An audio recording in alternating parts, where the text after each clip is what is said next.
Stand by to launch FanStream Sports. 3, 2, 1. Let's start. Hello, sports fans. Welcome to FanStream Sports. Nothing but pure sports. This is the JP Show. JP, it's so good to hear you back on the air. Stand by. Now, here's JP. Commando, the Hump Day edition of the JP Peterson Show. I am your fearless host here today, along with Peter Blake, who joins us today. We got a fantastic show for you today. Lots to get to. Why the hell did the Bucs not do anything at the trade deadline? And I mean anything. Maybe not shocking. We will discuss reasons why. Florida State comes in at number 4 in the first playoff college football playoff rankings. Too high, too low? Does it matter? Not really right now. So we'll get into that a little bit. We've got an NFL trade deadline to wrap our arms around. The Michigan scandal continues to go crazy. We got some great guests for you today. Scott Reynolds is going to join us at 10:30 from Pewter Report. Leo Haggerty will join us at 11 o'clock to talk some USF football as they get set to take on Memphis, one of the leaders in the conference. That should be a good one. Great opportunity. And Dan Lucas from News Channel 8 will join us as well to talk all things Tampa Bay sports. So good morning to you, Peter Blake. How are you? How was your Halloween? It was good, buddy. It was Get good. Some candy? I did get some candy. Definitely got some sweets there, trick or treat. And it was a trick for Josh McDaniels last night. Yeah, bye-bye. Got screw you! You're fired by the Raiders after the 9-16. I don't know what you call it, but he should have been fired last year. So happy Halloween to him. Happy Halloween to a lot of Raider fans out there because they've been asking for it. I'm doing great, man. I'm ready to talk some sports here. Why were the Bucs crickets at the line? Masker Josh McDaniels masquerading as a head football coach in the NFL. Great costume for the past year and a half, but you're gone. Don't you think that the old Mark Davis bowl cut man would have probably selected the great Rich Bisaccia, who took that team in complete turmoil to the playoffs? You go out and hire this Jamoke, who already screwed over Indianapolis, was a disaster in Denver. And don't we realize now that it was Tom Brady, folks? It wasn't Josh McDaniels. It wasn't Bill Belichick, evidently. Mm-hmm. It was Tom freaking Brady that pushed that dynasty. And now you thought Josh McDaniels was going to somehow come in and bring some magic to the Raiders. Who besides Mark Davis thought that? After all the stuff that McDaniels had done. But anyway, that's their problem, right? That's their problem. But they should have stuck with Rich Bisaccia, who the players universally loved. Mm-hmm. Great motivator. He had everything going. You went to the playoffs. Why would you screw that up? I have no idea, and I tell you right now, a lot of people looking at it and saying, okay, well, he had his guys. He got Devontae Adams. Okay, you got Derek Carr. And then you decided to move on to Jimmy G, which has been a complete and total disaster. He's not good. The offense is not good. The coaching decisions haven't been good. You bring in an offensive guy, and basically you completely suck. So that's, it goes back to the Bucs for me. Lovie Smith gets brought in to improve the defense. The defense actually gets worse. Yeah. So that's always going to get you fired at the end of the day. And you're exactly right. Mr. Bull cut himself, Mr. Dumb and Dumber, Lloyd Christmas, from that great movie, which, by the way, if you haven't seen that or don't think that's a classic, then shame on you. I think he's going to hire Jim Harbaugh. I think Harbaugh will work his way out of Michigan, either by, PR or the PR backlash. From those two weirdos deserve each other. Oh, that would be a match made in heaven. I don't know how Mr. Kaki's style would go over in Vegas. I don't know how that would work, but you know what? It would be entertaining to say the least. Yeah, to say the least. But that's their problem. Good luck to you, Raiders. You're a disaster of a franchise on so many levels. Which brings us to the Buccaneers. I wasn't shocked because I was afraid of this. Is that Todd Bowles and the Buccaneers brass feel like status quo is great. Oh, yeah, Devin White's playing great. Yeah. Oh, yeah, Baker Mayfield's doing great. Yeah, the offense is fantastic. Oh, the defense is tremendous. Everybody's great. We don't need to make Bucs any. are great. We got plenty of depth at the running back spot. We don't need to go add anybody. We're doing great right there. All's well. Don't look at the film. Don't look at the all 22. Just believe we were just one, Chris Godwin turn away from winning at Buffalo. So yeah, there's nothing to see here. We're good. We're standing pat. What are you doing? Like what? This franchise just. What are you doing? What are you doing? Devin White is just literally a pair of shoes. And you can't tell me that, evidently everybody wants him. He's the next $20 million linebacker. They weren't beating down your door to get Devin White. You couldn't get a 4th-round pick for Devin White, 5th-round pick, 6th-round pick for Devin White, and put somebody in there that wants to play or can play. You didn't, and I'm glad they didn't trade Mike Evans. There's no need to do that. You're not going to get back anything commensurate that's going to be worth it for half a season while you're still in the race. See, and here's the thing. Even at 3-4, and even at, looking at a lot of the trends on this team, they still have a lot to play for. This is still a season. This is still a thing. Now, are they winning the Super Bowl? No, they're not winning the Super Bowl. Can they win the division? Hell yes, they can win the division. And they could play a lot better than they've been playing if they would just make some bold choices. And it's not even bold, to be honest with you. It's obvious as the nose on your face when you turn on the tape. Certain guys just aren't getting the job done. Matt Filer finally was replaced because of injury. And there you go. Look, Aaron Stinney's moving his guy out of the way, 1-on-1, 7 yards on the first play to open up a hole for Rachaad White. Where the hell has that been? Stinney's out there blocking on a screenplay where they get 25 yards, crushing his guy. Where the hell's that been? Sitting on the bench. That's where that's been. You got Servassier Dennis, who I'm sure has a pulse, which would be better than 45 at this point. You've got Nick Leverett, who played very well last year, certainly better than people expected. And you got a center who's terrible. He's one of the worst rated centers in the league. But yet we got to keep him in there. How? Really? Maybe it could get better. You got a right guard that's struggling, who's just not, in my mind, ready to play in the NFL. He's not strong enough. He's getting overwhelmed. You've got Yaya Diaby, who actually makes plays when he gets on the field, but yet JTS is getting the majority of the snaps. Why is that? Why are we continuing to do this? Why is Ryan Neal continuing to play? Why the Eagles can go out and get an all-pro safety for a 4th-round pick or whatever it was, Kevin Byard, and what are the Bucs doing? Nothing. They're going, can they go get it? What happens if Rachaad White gets hurt? Oh, a running back getting hurt? That never happens. Oh, actually, it happens every game. What happens if Rachaad White gets hurt? What kind of depth do you have at running back? Well, you got the greatness of Keyshawn Vaughn, the greatness of Chase Edmonds, which, by the way, if you saw the breakdown the other night, he looked like Leonard Fournette doing his best Fournette impression with running into the line when there's clearly an open hole up on the left side, like we talked about with Aaron Stinney. I mean, Chase Young is out there, right? Everybody says, he was out there for a 3rd-round pick. I mean, your 3rd-round pick, think about it, on this team is what right now? Keyshawn Vaughn?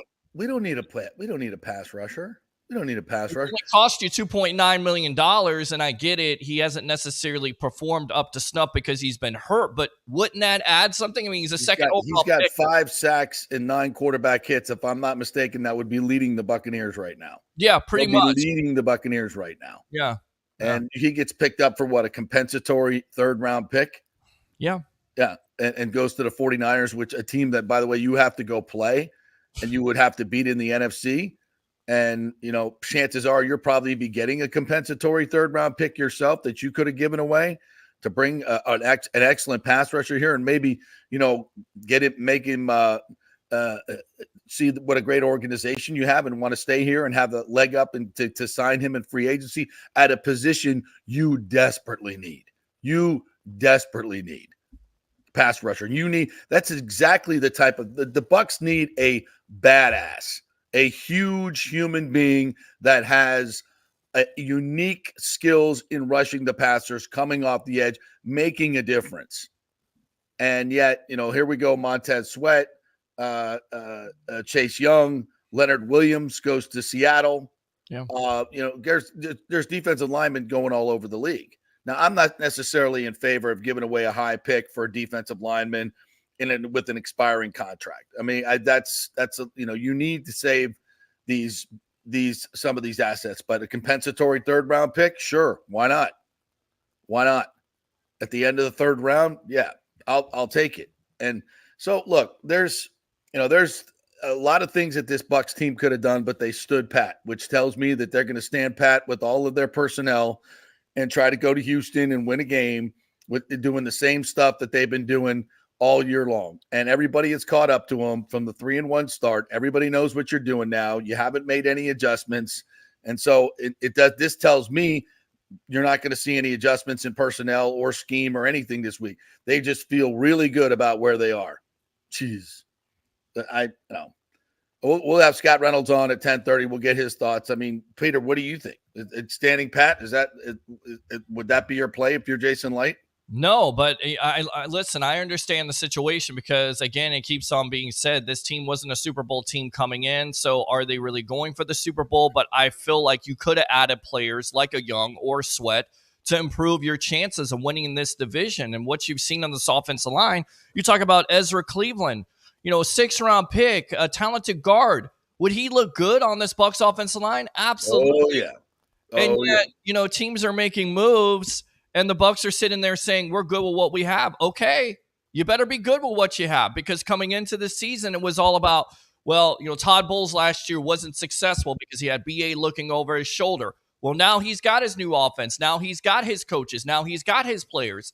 Now you have to perform. If you don't, then if you don't even win this division, which is the worst division in football, by the way, the Saints and the Falcons now have the leg up. We'll see how that works out. But if you don't win this division, you almost feel like Todd Bowles is on the hot seat. He's going to be fired because it's on the hot seat. Yeah, he's on the hot seat. Ain't no doubt about that. I mean, I get it. It's a week-by-week league, and the Bucs were 3-1, but the way they played the last 3 games is not good. It's not good at all offensively, and I don't know how this changes. Does it change versus a Texan team who, by the way, had no business losing to Carolina but loses to Carolina? They're going to be upset about that. They don't turn over the ball that much. They have a rookie quarterback who doesn't turn over the ball, so you're going to have to cause turnovers. Where's the defensive playmaking coming from? Where are your veterans on this team? For all the people, all the critics out there who want to see what Kyle Trask can do, I understand that because he's a 2nd-round pick. Why not seeing what Savasier Dennis can do or KJ Britt can do? Because what you got in Devin White. You've got a guy who's completely regressed the last couple of years, ever since the 2020-2021 postseason. He's playing for a contract. He's not playing well. He's the reason why this defense continues to not make any plays. He's your defensive leader. You know what you got there. See what you got in the future. If you're about that energy, because I'm all about energy on this show and on my show, The Sports Web, have the same energy. Go and see what you got in Savasier Dennis and KJ Britt, because I've just had enough, and I'm surprised they didn't entertain trading a White yesterday. Yeah, I'm surprised by that, and I know there was a report out there. Joe Douglas was calling about Mike Evans. Mike Evans was never going to be traded unless this team was completely out of it. And then again, you can't trade Mike Evans, because I know there's people out there saying, well, he's not worth $22 million, but he could be your best franchise player, your best offensive franchise player of all time. Can you imagine? The Bucs are already having problems with selling tickets. Can you imagine you traded Mike Evans in the middle of a season? Yeah. Even if you're out of it, that's not going to happen. That's not going to happen. Absolutely brutal. But they could have been aggressive in some other areas, and they weren't. And it just tells me that they're very happy with the status quo, which tells me, once again, this is a miscalculation by this organization. They continue to do the same things over and over again, especially this season. And if they do, nothing's going to change. So let's look to some of the comments here today from my man Lonnie Wilkins. Where the hell were all the trick-or-treaters last night? All the trunk-or-treats are scared parents are killing that Halloween is supposed to be. Where I live in this beautiful, bucolic suburban community where kids were out everywhere last night. People were giving out candy. It was really, really nice. But I've also been in some neighborhoods where that's not the case anymore. I'd be interested, folks out there. Did you get a lot of trick-or-treaters? We had a great time last night. Kids got tons and tons and tons of candy. Parents were out participating in their with costumes on. So yeah, it was fantastic. I was here in Holiday at the apartment complex. There were no kids, so I had to actually. Kids don't come to apartment complex. Yeah. Well, we had people giving out candy, so I took advantage of it. I took my bag out there, got some candy, some extra candy because we didn't have any. Of course you did. Of course you did. Hey, listen, Steven Stamkos, good costume by the way. Yeah. Well, I tried to put on my former basketball uniform, and it didn't work too well. So 225 doesn't fit into the old 185. I found that. There you go. That's what happens. Lux Basement says, I think when we play as who we are, which is a fast, physical, tough, smart, tackling ball club, a running ball club that has some play action involved, we do okay. That was the quote for Bowles yesterday. Yeah. Let's play. Can we play the Todd Bowles from yesterday? Absolutely, we can. All right. Yeah. Let's go ahead and play that as I put this one up too. This man is completely freaking delusional. He needs to be fired for this quote alone. He has no idea what this. All right. I cannot disagree. I mean, I heard it come out of his mouth, and I was like, "Who's he talking about?" It's not this team. Not this team. The last 3 games. I mean, I know they're trying to be that, but they're not that. Yeah, maybe game 1, but all right, here we go. Todd Bowles yesterday. Afternoon, guys. I don't think there's an injury report per se, but just in general, like the team came back. Some of the guys have been nicked up in the games. I think we saw everybody, but maybe 1 or 2. So in general, how did they come back? For the most part, they came back pretty good. So it's probably the healthiest we're going to be all year. Get ready for a 10-game stretch. Todd, looking back at the Thursday game, from a game management standpoint, the fourth quarter, you get the ball, you do end up scoring that touchdown, but it took quite a while. I mean, 17 plays. Looking back at it, would that have been a situation where maybe going a little more up-tempo could have saved you more time and given you more time when you got the ball back? Yeah, we've talked about that. We always wanted to go quicker. We knew we were down 2 scores and had to go quicker. There were some penalties involved and some things that we got to get communicated, but we definitely want to be faster. You start potentially a run of a bunch of games here in the next 6-7 weeks against rookie quarterbacks. You've had runs where your teams do very well against rookies, yet other times where rookies have gotten you a little bit. Is there anything you think about doing differently, or anything you advance, or do you just not think about any general sweeping things when it comes to facing rookies? I don't think you think about it. You got to prepare for the team. They're part of what they do as a team, not as opposed to them individually. Then if you can try to steal some things or 1 or 2 things you see, if you see anything, you try to take advantage of that, but mostly you just prepare for the team. During this mini bye, how much did you reevaluate what you guys are doing on third down, defensively speaking, and have you put your finger on what the woes have been there? We reevaluated everything, but on third down, it's a different person every time, or it's a different thing every time. So there's not one thing we put a finger on. We just know we got to be better, and we're looking at doing some things different from that standpoint.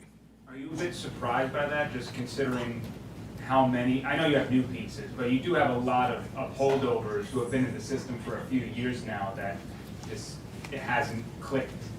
But the chemistry's got to come together. Like I said, I'm not surprised. I mean, we are what we put out there. We got to be better. Third down's a big pass rush down if you get a team with good, must-throw situations. And I know, like, overall the numbers aren't that bad, but in terms of those outside linebackers, whether that's Joe Tryon, Shaq, are you getting production from them like you would hope to at this point? We were. I think last game was the first game. I didn't see the production from that position, and we talked about that, and we know we got to be better there. because that's one of our premier pass rush positions. And Anthony Nelson, for the number of plays he plays, has always been highly productive. Is there any thought of playing him even more just because of his numbers, or is he in that role? Is that why he's productive? Is he gets premium looks? He's in the rotation. He plays a good amount. I mean, the first 4 guys play a good amount. Cam probably plays the least, but they all get their turn. We got to be better all the way around. I know he got a sack and Yaya got one, but we got to be better from a pressure standpoint, not necessarily from a sack standpoint, but you got to at least harass the quarterback. Really? You got to be better. Do something different. Especially with personnel you have. You can make those changes. It's understandable with the new offense, new system, new quarterback this season, but we're multiple weeks into the season now. Like, when does the line get drawn in terms of like, all right, the growing pains are over and the offense needs to start producing? I wish I could tell you that. I don't think the lines never get drawn when it's over. You're always adjusting every week. Some weeks are better than others. Some weeks they take it away. Some weeks we miss some things. So it doesn't ever get drawn. We just got to keep hammering at it, and we got to do the things that it helps to win the ball game. You guys lead the NFL in turnover margin. Obviously, that's one of the things you guys do best. But your starting secondary doesn't have any interceptions yet. I don't know that there have been that many interceptable passes for those 4 guys. Is there just the thought that how much even better you could get in that department if those guys can get involved in that? Well, we can get a lot better. Anytime Will Golston has more interceptions than our starting secondary, you want to get better in that area. So he has bragging rights right now, and I don't know if that's a compliment or an insult. For Will. Yeah. Will it is. And then your defense, when you think about yards and points, you have the biggest discrepancy of any team in the league in that you're 7th in points allowed, but 25th in yards allowed. Obviously, you'd like both to be plenty high, but would you point to your red zone success there, or turnovers, or why there's a big disparity for you there? It's the red zone and the turnovers, out in the field, and the ball's not going over our head. It's more of catch and run plays where we got to be better from a zone concept standpoint. Our eyes are bad, and we're working on that this week. Our eyes are bad. They can catch a 3 or 4 yard pass and go 15 to 17 yards. Those things add up. We got to be better from a zone conceptual standpoint. Trade deadline is tomorrow. If you suck at zone, play man. It's not been a team that's made a lot of deals this time. Be nice. We'll keep playing zone, You and feel like your team is only assume it's 3 and gonna get 4, better. Not even halfway through the season. You feel you would be more of a buyer than a seller, or just you want to stay pat with what you have in general when you talk to Jason. this is I think more than pre-deadline, we're by the way. listening. It's got to fit us, and it's got to come that way. We're not looking to buy or sell, but we're looking to listen. If anything comes Why about, not? we'll take a look at it. Why not? A rare Sunday off. Did you TV scout? You watching a lot of games yesterday? What were you doing? I watched a bunch of games. I mean, I worked for a little bit, and I came back and watched a bunch of games. You can learn a lot from situational football watching different games. Were you able to get to Jacksonville on Saturday? Or? No, I worked Saturday, and I kind of got some rest. How do you feel Baker is doing at this point? Baker's doing fine. It's an offense as a total. Obviously he gets all the credit when we win, and he gets most of the blame when we lose. But Baker's doing fine. He's captaining the ship very well. He had no turnovers last game. We just got to get in sync there. Thanks. All right, so there you go. There's Todd Bowles talking about captaining the ship very well. Yeah. I mean, is he not right about that when it comes to Baker Mayfield? I mean, does he deserve some blame? We talked about it. He holds the ball a little bit too long. Maybe his wide receivers aren't getting open, but you go back into the footage, you see I just don't understand how Mike Evans all of a sudden can't get open. I don't understand how Chris Godwin all of a sudden can't get open. And I understand they're not open every play, but you look at the all 22. They're open. There's times when they're open. And you're not going to get it to them every single time. There's a lot going on for the quarterback. He's not going to see, some people think, well, if a guy's open, the quarterback should see him. There's a lot going on. There's a lot going on. Right. And also Baker not being, over 6 feet tall or 6'1". I guess he's 6'1.5".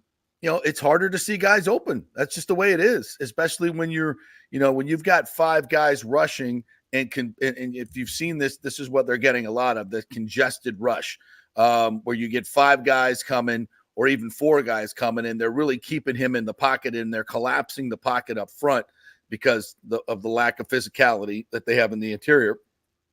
And it gets really, it's a crowded pocket. There's no room to step up. There's really no vision for him. So when you see that, it's harder for him to find guys downfield, which means, you got to scheme guys, you got to move them more. So, but teams have adjusted to that. They don't want, they're not allowing the Bucs to do the bootlegs and the waggles and everything else. They're taking that away. They want to keep Baker in the pocket where he's, oddly enough, when he's pressured, he's one of the top ranked quarterbacks, or was a week and a half ago. But when he's in a clean pocket, he's one of the worst rated passers. So, and teams start to pick up on this stuff and they adjust. And this is where we saw last year, the Bucs, when teams start getting tape on them, they regress as the year goes on. Good coaches, teams get better. You improve every week. You get more things to work with. You have more answers for what the defense is doing to you, and you get better and you get better results. Whereas this Bowles-led staff seems to regress as the season goes on, and that's been a constant theme in his entire head coaching career. It's hard to ignore this stuff. As much as we like Todd, it's hard to ignore him. And when you see the issues in personnel choices time and time again, the fact they do nothing at the deadline, it doesn't show a sense of urgency to me. I want to go to some of the comments here.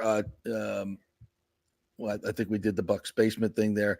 TJC22 says, in terms of Chase Young, the 49ers have a chance to essentially rent Chase Young for free if rental is the path they go when it comes to draft compensation. Yeah, because they gave up a compensatory third, and if he signs somewhere else, they'll get a compensatory third.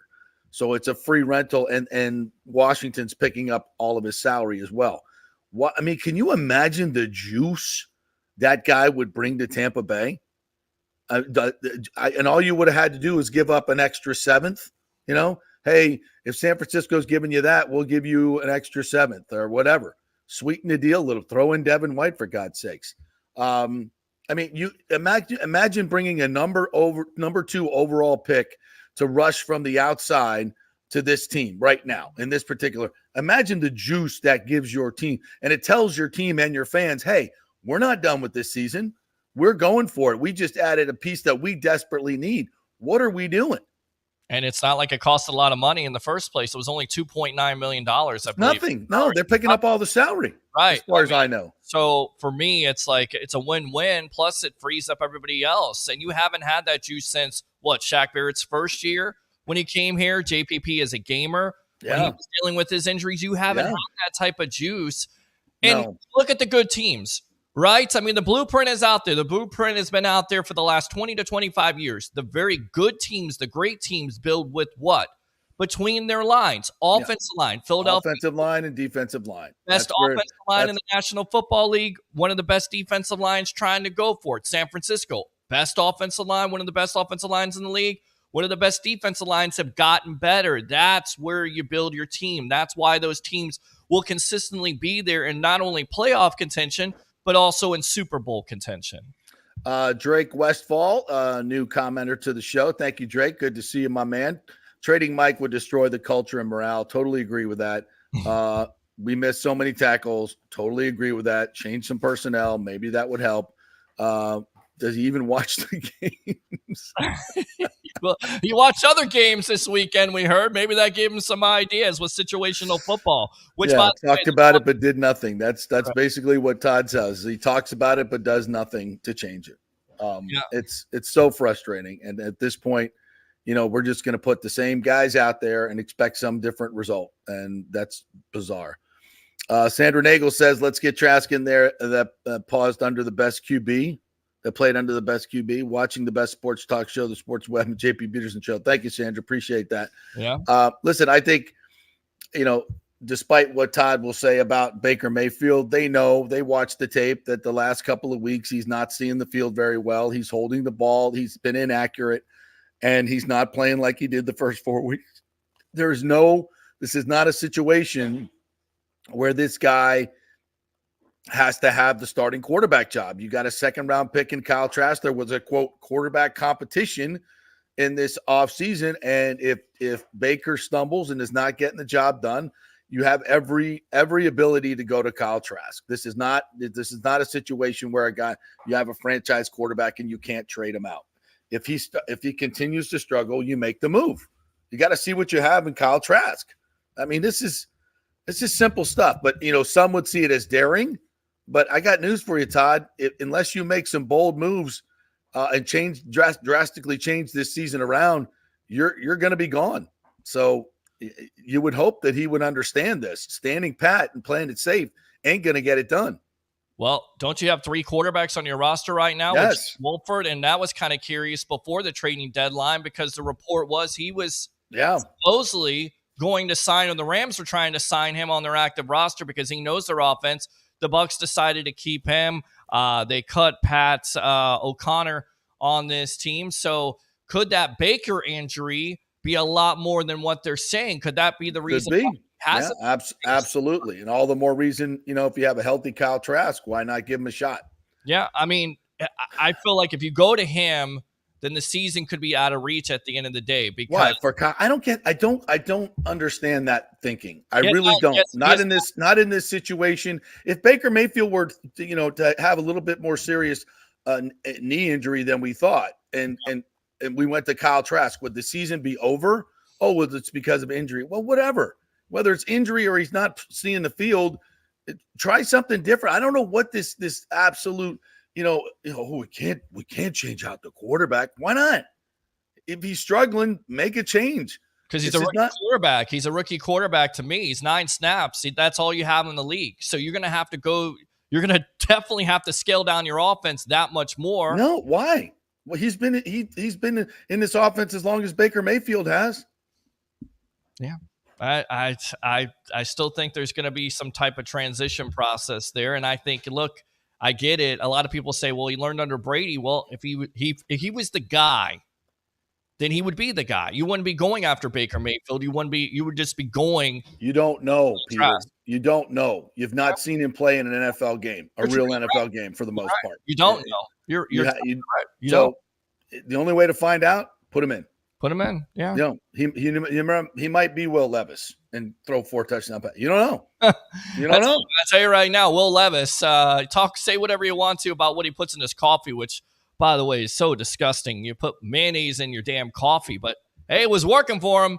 I mean, 4 touchdowns against, by the way, Atlanta's defense, who lost Grady Jarrett, and they also made a trade at the deadline. Why? Because they're trying to go for it, because they're trying to win the NFC South. You can't tell me that this team is so good that you make no changes whatsoever. It's so dialed in that you're not going to make any changes.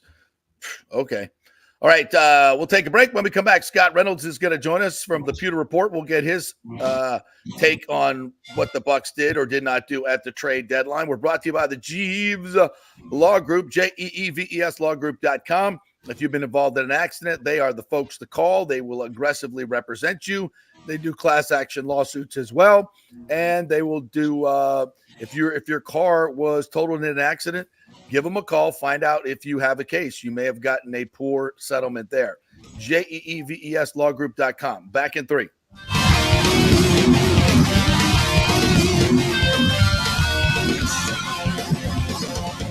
JP here for my good friends at Italiano Insurance, and they did it again. Once again, Italiano Insurance stepping up with the best customer service. I was in a bind. My old insurance company, my auto insurance, jacked up my rates, so I called Charity at Italiano Insurance, and she stayed till 9:30 at night until she got my insurance done. And guess what? She searched all these companies for me. I didn't do the work. She did. Saved me $1,000 on my annual premium. $1,000, folks. That's real money. And that's what you get at Italiano Insurance. Great customer service. And here's another note for you, by the way, with hurricane season up. 40% of people in Florida are underinsured. That means if you have something happen during a hurricane and you need replacement costs, you're going to get 40% less than you deserve. Can't let that happen. Call the folks at Italiano Insurance and get them to help you out in both those regards. They will save you money and keep you insured properly. That's 813-877-7799. Great folks in the community, been doing it for over 60 years. Italiano Insurance, 813-877-7799. So you're experiencing those feelings of getting older, lower sex drive, fatigue, hot flashes, moodiness, or you just don't feel like you had the vitality you once had. It's a chronic problem here in the United States. You're not just getting old, it's likely low testosterone. Studies over the last 20 years show a shocking decline in younger males aged 16 to 39. Older men have seen a sharp decline, as well. So do something about it. Go see my friend Christopher Lugo at Bay Area Modern Medicine. Look, testosterone replacement is not a frivolous treatment. It takes a professional, targeted approach that focuses on total body wellness, vitality, and emotional stability, not a one-size-fits-all approach like many clinics use. They will monitor your blood work and adjust your treatment as needed for optimal results. Folks, I've been on testosterone therapy for over 6 years, and it is a life changer. You will feel and look better than you did 10 years ago. Give them a call at 844-977-3477 or go to BAMMC.com. Tell them JP sent you for priority scheduling. That's 844-977-3477 or BAMMC.com. JP here for the Jeeves Law Group, Jeeves. Call for a free case evaluation, 888-9-JEEVES. That's 888-9-JEEVES. We're local, we're trusted. The law firm brings over 80 years of combined legal experience focusing on clients in Tampa Bay, the state of Florida, and national class action cases. If you're injured, get that free case evaluation, no cost to you.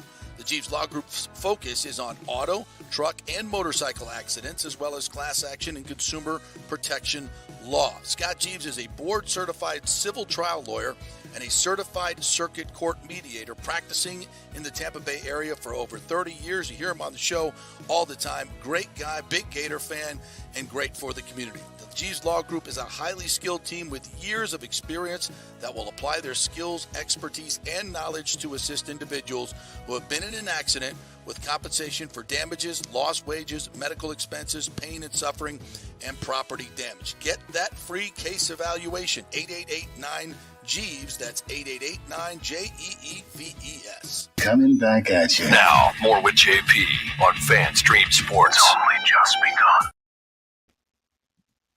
All right, welcome back to the JP Peterson Show on this hump day, post-Halloween. I hope you guys had got your sugar rush on last night. I have a little sugar hangover, I think, today, which may be worse than the alcohol hangover.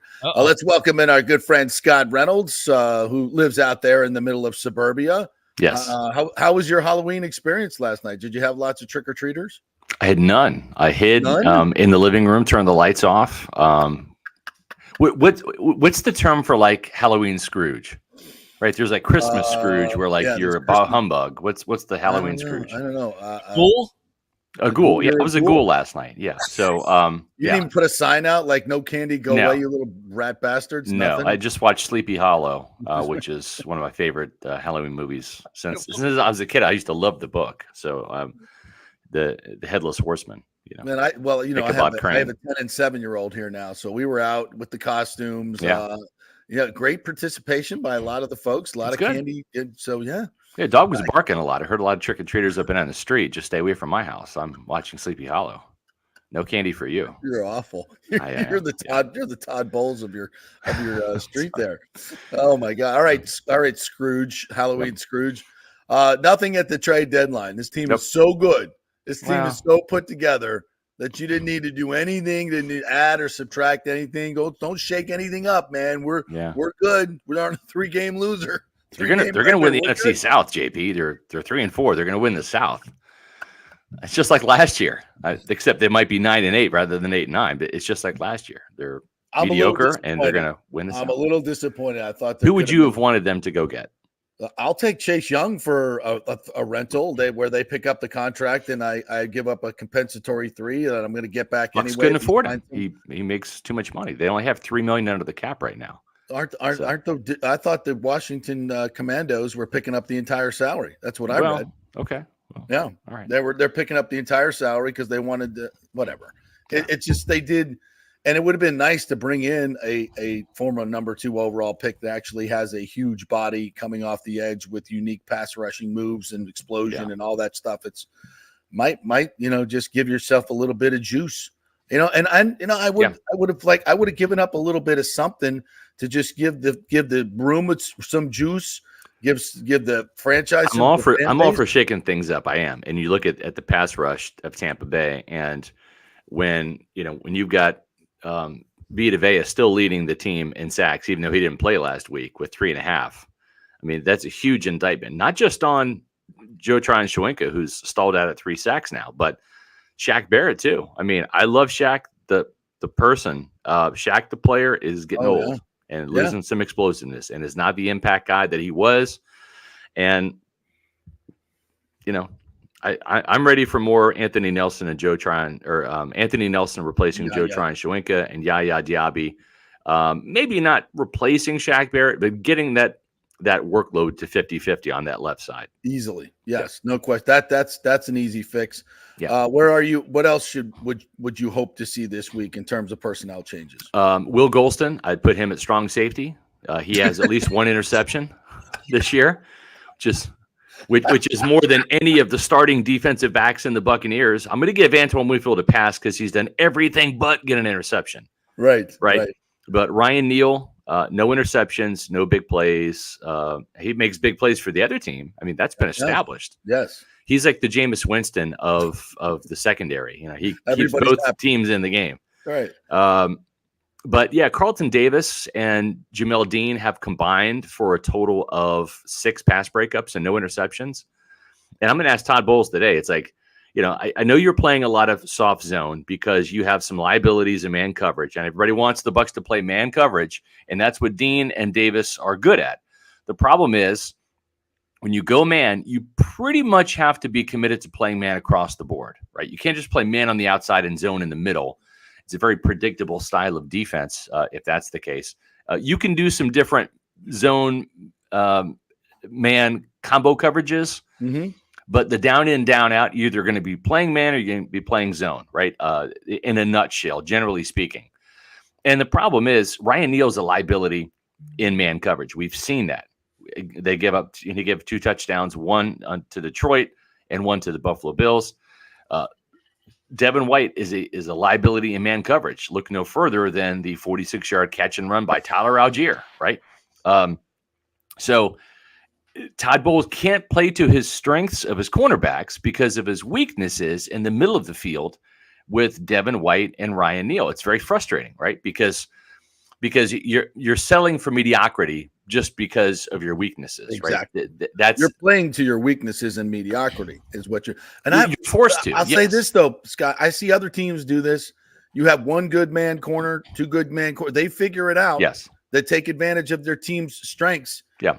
I don't know of any team that has 5 great man-to-man cover guys across the board. I don't know. You're right. But I will, and I'll say this too.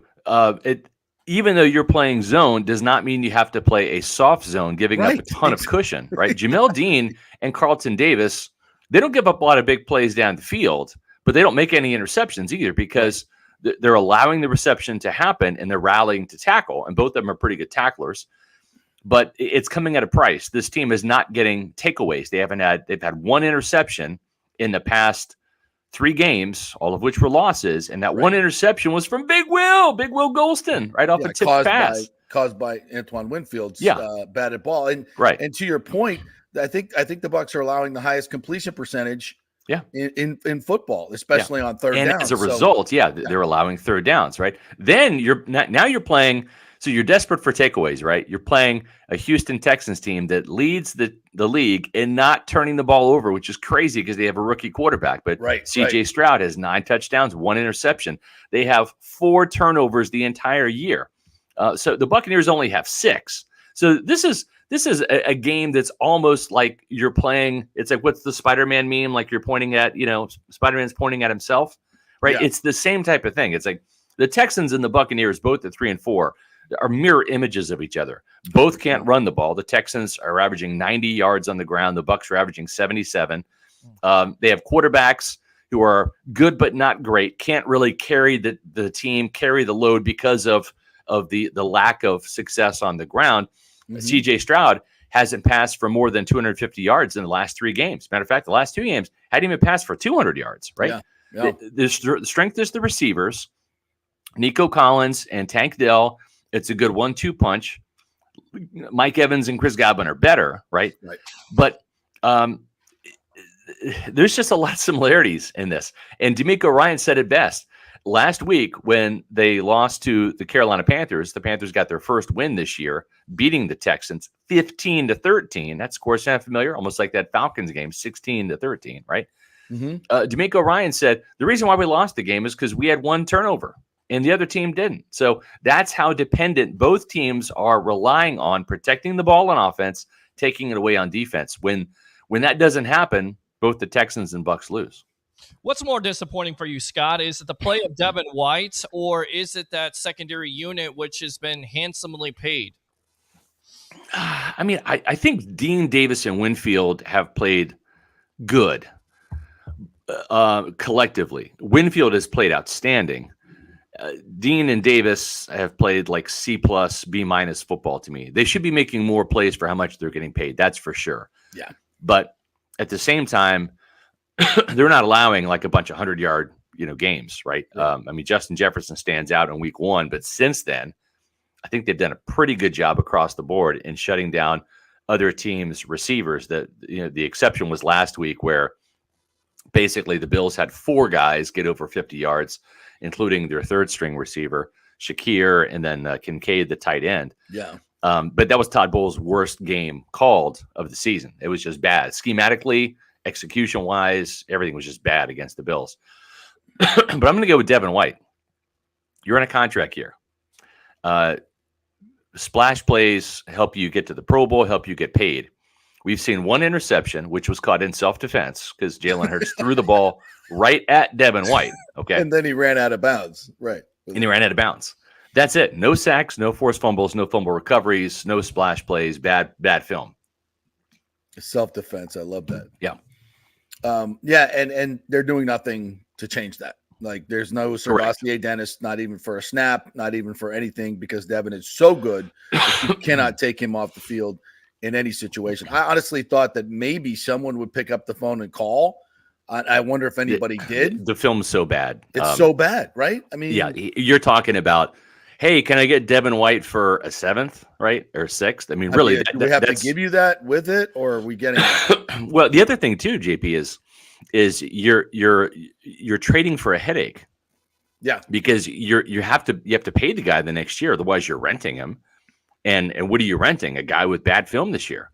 Yeah. And so now you've got to pay Devin White, and I mean he's absolutely delusional, thinking that he is worth $18 to $20 million per year. Yeah. I mean, you talk about a guy that's in for a rude awakening. Yeah. I mean, he'll be lucky to get what he got this year, which is 11.6. I don't think anybody will pay that. That is not starting linebacker tape. It's not. It's not. And it's not even like he's credible against the run. I mean, he had 9 tackles. Most of those were 4, 5, 6 yards down the line of scrimmage, or I should say past the line of scrimmage, where he's catching the running back. He's not attacking line of scrimmage. You want to see a linebacker attack the line of scrimmage, look at Levante David the last 3 weeks. So good. He is attacking his gap. So good. It's like, what's the favorite saying of linebacker coaches? Fire your gun. I mean, it's like aim, fire, boom. Like it's instantaneous. With Devin, it's like, all right, let me get the gun out here. Okay, I got it out of holster. All right, I'm going to look down the sights. Where's that target? Where's that target? Okay. Well, there's the target. What do I do now? Oh, I shoot. That's right. Yeah, I mean, too late. It's just too late. He can't get off blocks. He's catching blocks. He's not playing physical. And you know what? Here's the thing. It's like if he's injured, he's had a groin injury, and all that stuff. Okay, that's fine. But get him off the field. Get him off the field. Because he's been a liability at times, and not just in run defense, but in coverage too. They're attacking. They can't put him in man coverage. They have to spot drop him, and so the Bucs have become so predictable with their cover 3 defense, cushions outside, spot dropping both linebackers, and it's just it's like Oprah. You 5-yard catch for you, 6-yard catch for you, 7-yard catch for you, 7-yard catch for you, 4-yard catch for you. It's just easy completions underneath, and that's a big reason why they're struggling on third downs. Is that they've given so many cheap little throws on 3rd and 5 that go 6 yards, and Devin makes a tackle, Levante makes a tackle, but I mean, damage is done. It's first down. And Scott, one of my talking about the trade deadline, you have no depth at running back. If Rachaad White goes down, you got nothing. I mean, at least as far as we've seen. Boy, that's true, yeah. No, and so the trade deadline, you don't even go get Rashad Penny, who you've been talking about. Yeah. And I guess they feel like he's not. I mean, you got to have somebody that you can put in there if Rachaad White goes down that has some explosion, like some threat. And they didn't even do that. No, they didn't. And I mean, it's, there weren't any running backs that were traded right on yesterday. So it's not like they missed out on anybody. And listen, even though he's buried on the 4th spot on the depth chart, if I'm the Eagles, I don't trade Rashad Penny, right? Because there's sometimes one position just gets absolutely decimated, right? Look at the quarterback position for the 49ers last year, right? I mean, they were down to their 3rd string quarterback, and then he got knocked out of the game when it mattered the most in the NFC Championship game, right? So I think that's a lesson learned to the Eagles, that it's like, hey, we might need this guy in the playoffs. Remember, Leonard Fournette was this close to being cut because Ronald Jones was on his way to 1,000 yards. Then he got COVID, right? And then all of a sudden he got hurt prior to the Washington game where he had a thigh injury. And then boom, here's playoff Lenny, right? Because you didn't get rid of him. And it's like, I remember in 2020 asking Jason Light, and remember, they were 7-5 at the bye. It wasn't like they were a shoe-in for the Super Bowl. But I remember asking him during the trade deadline period, I'm like, are you going to make any moves? He's like, hell no. He's like, I got people calling me. I'm not even picking up the phone because I'm keeping my depth. And lo and behold, Aaron Stinney, man, he stepped in and they needed him. Yeah. And Stinney played well last week. I thought, too. First play of the game, he's moving his guy 7 yards. We haven't seen that all year long. Struggling in pass protection, but he's going to help you more in the run game. And you know what? He's a survivor in pass protection. Like, it doesn't look pretty, but like he's scrappy. Yeah. And like it does not look good on film. It's not what they call teach tape, right? Where it's like, this is how you do it. No, it's Stinney hanging on for dear life, but didn't get called for any holding penalties, didn't have any false starts, right? And didn't give up any sacks either. So I think that I'd like to see more of Stinney. I'm not sure what Filer's status is. We'll learn that today. But really, the injury that concerns me the most isn't even Vita Vea. I think he's going to come back this week. It's Tristan Wirfs. Because Jonathan Grenard from the Houston Texans he's hell on wheels, man. He's got 6 sacks this season, 2.5 last week against Bryce Young. And he is a physical, hard-nosed, high-energy player, the type of player that the Bucs wish JTS was, to be honest. Right. And he is going to give Tristan Wirfs all he can handle. And if Wirfs is still dealing with that thigh contusion, that's a painful injury. Thankfully, the game was Thursday night. He's had an extra 3 days to rest rather than it being Sunday. But you have to hope that he comes in there and plays because Grenard is a hell of a player. Good pass rusher. Scott, what do you make of the quarterback situation? They just got done re-signing John Wolford. Kind of told me maybe, possibly, Baker Mayfield's injury could be a lot more serious than recently is reported. And then if Baker Mayfield does have a bad game versus Houston and this offense does once again sputter, could you see a quarterback change coming maybe to a Kyle Trask or a Wolford, because he definitely knows this offense and this Bucs staff, they said he was the smartest guy in the room. It's a great question. I don't know that Baker Mayfield has done enough to lose the starting job, except put touchdowns on the board, but no interceptions last week.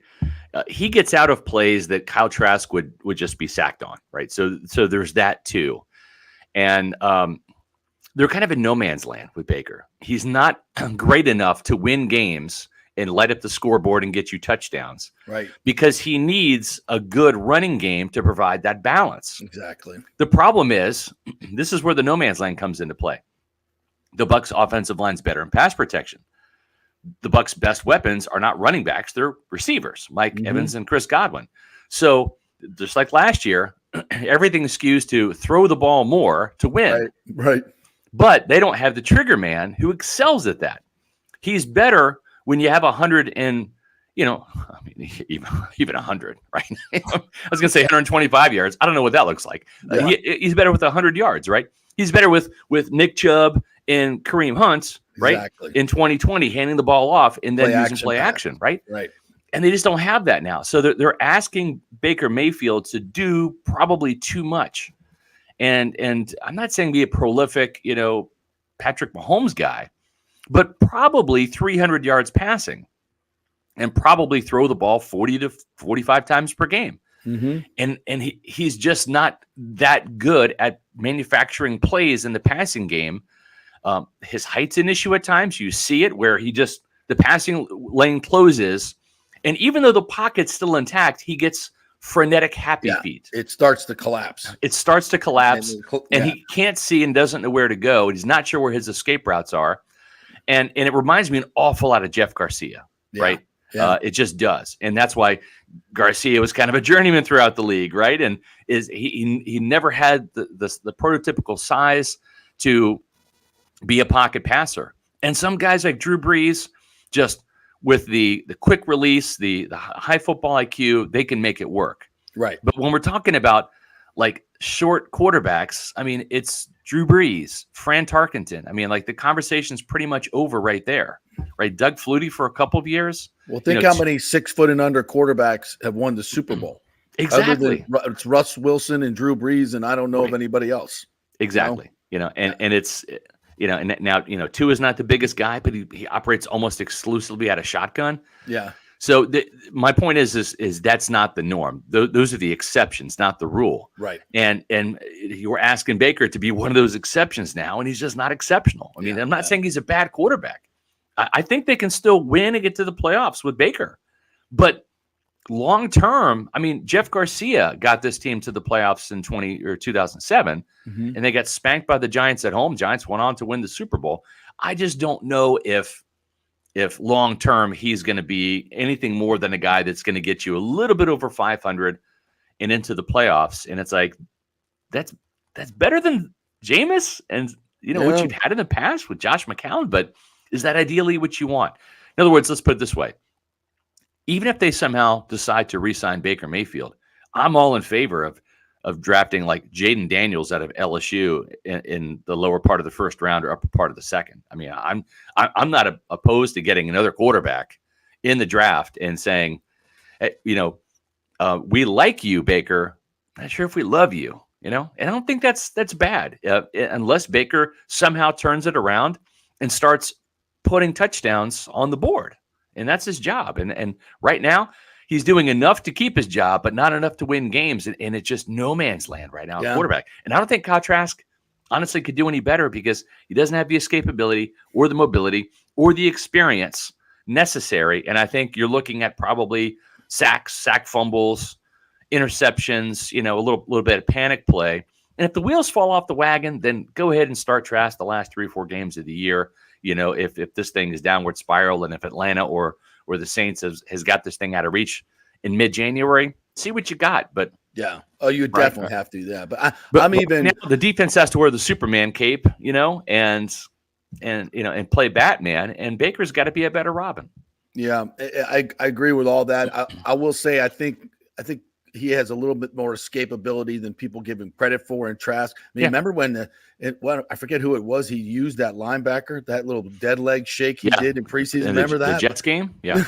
I was like, wow, did you see that? Yeah, but I also think that Baker's holding the ball a little bit, is not seeing the field right now like he was earlier in the season. That can change. Get a couple of good throws, get that feeling back, and you're there.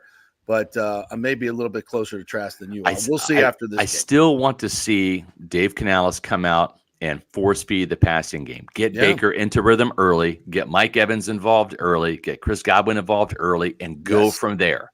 I agree. I think if you start with that, you get a chance to get those guys into an early rhythm, then work the running game in. I think I agree. I think Dave Canales is onto something. I mean, they're converting third downs. They're over 300 yards per game on offense. The red zone, they're having some issues, obviously, but the result isn't great, but I'm okay with the process. Yep. All right, Scotty, tell everybody how they can get the great content at the Pewter Report.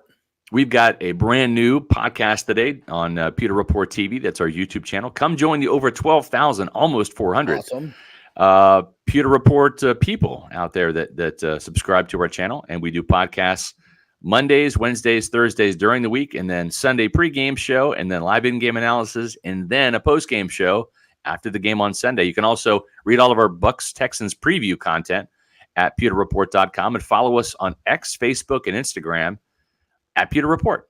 It's the great stuff right there, the Pewter Report. Thank you, Scotty. Appreciate it, buddy. Appreciate it, guys. Halloween Thank you. Scrooge that you are.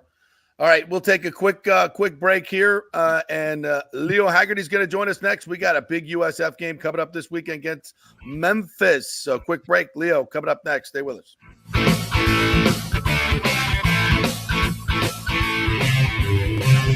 Coins sitting around the house. Well, the Golden Diamond Source will purchase a variety of different types of coins and bullion. Their gold buying program includes sterling silver, silver, platinum, and watches. They also accept unusual pieces that other jewelry stores do not, such as gold bars and sterling silver flatware. The list of items they do accept is far more extensive than those they don't, so check it out. While you're there, you can check out the largest collection of any family-owned jewelry store in the country, especially with summer coming to an end. The holidays are right around the corner. Never too early to start your holiday shopping, especially if you're planning on getting engaged or have any birthdays or anniversaries coming up. Come on in and find out what buying jewelry should be like with an expert staff of gold and diamond jewelry enthusiasts. And the best part, they treat you like family. And if you're worrying about price, don't. The Golden Diamond Source has something for everyone's budget. They even have a layaway. If you stop in and get your favorite piece now, you can have it paid off by Christmas. Plus, you can even finance your purchase with 0% interest for up to 5 years, and you can get a $5,000 diamond for only $83 a month. It's the greatest folks in the world, Julie and Steve Weintraub, the Golden Diamond Source, 3800 Olmerton Road, always online at thegoldendiamondsource.com. JP here for my good friends at Italiano Insurance, and they did it again. Once again, Italiano Insurance stepping up with the best customer service. I was in a bind. My old insurance company, my auto insurance, jacked up my rates, so I called Charity at Italiano Insurance, and she stayed till 9:30 at night until she got my insurance done. And guess what? She searched all these companies for me. I didn't do the work. She did. Saved me $1,000 on my annual premium. $1,000, folks. That's real money. And that's what you get at Italiano Insurance. Great customer service. And here's another note for you, by the way, with hurricane season up. 40% of people in Florida are underinsured. That means if you have something happen during a hurricane and you need replacement costs, you're going to get 40% less than you deserve. Can't let that happen. Call the folks at Italiano Insurance and get them to help you out in both those regards. It will save you money and keep you insured properly. That's 813-877-7799. Great folks in the community, been doing it for over 60 years. Italiano Insurance, 813-877-7799. Well, Fitz the mortgage guy did it again. A listener heard his ad, was going to another big bank, but called Scott Fitzgerald at American Mortgage Services of Tampa, and Fitz saved him $618 on his monthly payment. Are you kidding me? Folks, that's big money. Rates are going up, they're going down, they're going all over the place. Scott will shop your loan and save you lender fees and get the best rates. Email him, scott@amstampa.com, or call 813-294-7595. That's Fitz the mortgage guy. Lots of stuff going on right now, and these rates are going all over the place. You need somebody knowledgeable in the market that will work hard for you and get you the best deal. That's my man, Scott. He's done 3 loans for me, done thousands of loans for local folks here, works with a lot of the coaches and players in the area. He's the guy. 813-294-7595, or go to scott@amstampa.com. Let's go. Right now, back to the show with JP on FanStream Sports. All right, welcome back to the JP Peterson Show, brought to you by the great folks at The Patio. Remember, Thursday night football, Friday night football. We'll be there Friday night, Peter and I, for our happy hour show, as we always do. Come on out. Get the fan mic. Was hot last week. Yes, so, it was. And that come on out, get on last night. Yeah, it was fantastic. Yeah. Yes. So come join us at The Patio all weekend long. Best place to watch football, including the USF Memphis game, which we will talk about right now with our good friend Leo Haggerty, who covers the Bulls for Amped Up Sports. What's up, Leo? How are you, buddy? Hey, I'm doing fine, JP. How about you guys? And I got a question first before we go on. Have you talked about the college football playoff rankings yet? We have not. We've been waiting for you to talk about this. Yes. Well, can someone explain to me how Florida State is not number 1 and 2? 1 or 2? I don't get it. Well, you got to have Michigan up there because they're destroying all their patsies. Yeah. But by the way, don't look now, Leo. I think behind you, I think that's Connor Stallion behind you, and wearing some sunglasses. He's showing up everywhere. Is that Peter? You see him? I see him. The signals down. Auto Hawk. Yeah, he's got the sunglasses on. He's ready to go. The Well, Marines go. Yeah.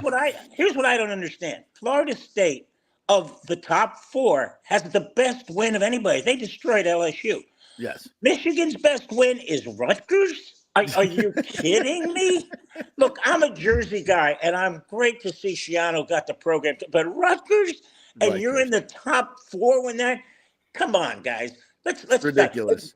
And Georgia has no good win yet. Yeah, they're the defending champ. They won 18 in a row. They beat Florida. They beat Come Florida. on. Florida's a great the program, Gators.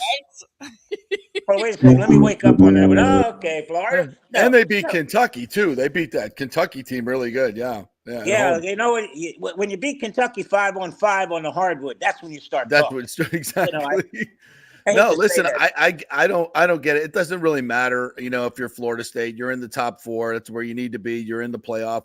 If they win all their games, they're going to the playoff. There's no question about it. Now, when they get to one, if Florida State were to drop a game and we have to start comparing resumes, well, first of all, Michigan, number 1, you've played nobody in your non-conference schedule, which you do control, by the way. If you choose to play nobody, then you choose to eliminate yourself from the playoff as far as I'm concerned. Not when other teams are going out and playing LSU and Florida in their non-conference schedules. And if FSU has wins over Florida and LSU in non-conference and then may stumble their toe, maybe against the Miami, then you still have a better resume than Michigan, who's played nobody. So I don't. And eventually Michigan will play Ohio State and Penn State. I believe they have to play. So, yeah. Yeah, and you know what? Michigan, Ohio State, one of them's going to cancel out, and they're going to go. Right. And so I think the one who's got the really tough schedule is look who Washington's got the last 4 games. All top 15 teams. They got Washington State. They've got Oregon State. Yeah. I mean, they got USC. They got Utah. I mean, hey, that's a meat grinder out there. So they're probably going to have one loss. I don't think you're going to see 3 undefeated teams by the time it gets done. I think you might be right. 2. Yeah. Probably 2, maybe. Speaking of Washington, you talk about Michael Penix. I just want to ask you, because you've been a scout in this league before, what do you see with this kid? Is he a top 10 pick? Is he a top 15? I know there's a lot of Bucs fans out there that would hope that he would fall to them no matter where the Bucs pick. I mean, is he top 10, top 5? Where do you see Penix? He's gone in the first 2 picks, Peter. Wow. I have never seen a quarterback in at least 10 years throw a better ball than Michael Penix.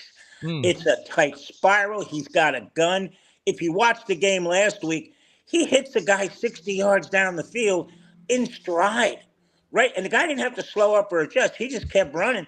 And Penix throws just a perfect catchable ball. I think he's the number 1 quarterback in the draft. You talk about Caleb Williams and all that. No. This guy, he comes out, he can throw the football. Yeah, he'd be a hometown guy coming back to Tampa. Boy, wouldn't that be a great story, huh?